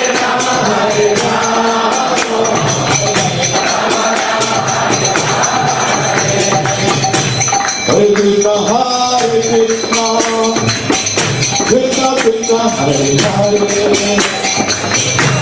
Hare Rama, Rama Rama, Hare Hare. Hare Krishna,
Hare Rama, Rama Rama, Hare Hare. Hare Krishna, Krishna Krishna, Hare Hare. Hare Rama, Hare Rama, Rama Rama, Hare Hare. Hare Krishna, Krishna Krishna, Hare Hare. Hare Rama, Rama Rama, Hare Hare. Hare Krishna, Krishna Krishna, Hare Hare. Hare Rama, Hare Rama, Rama Rama, Hare Hare. Krishna, Hare Krishna, Krishna Krishna, Hare Hare. Hare Rama, Hare Rama, Rama Rama, Hare Hare. Hare Krishna, Krishna Krishna, Hare Hare. Hare Rama, Hare Rama, Rama Rama, Hare Hare. Hare Krishna, Krishna Krishna, Hare Hare.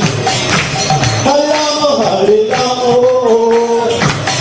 Rama Rama, Hare Hare. Hare Krishna, Krishna Krishna, Hare Hare. Hare Rama, Hare Rama,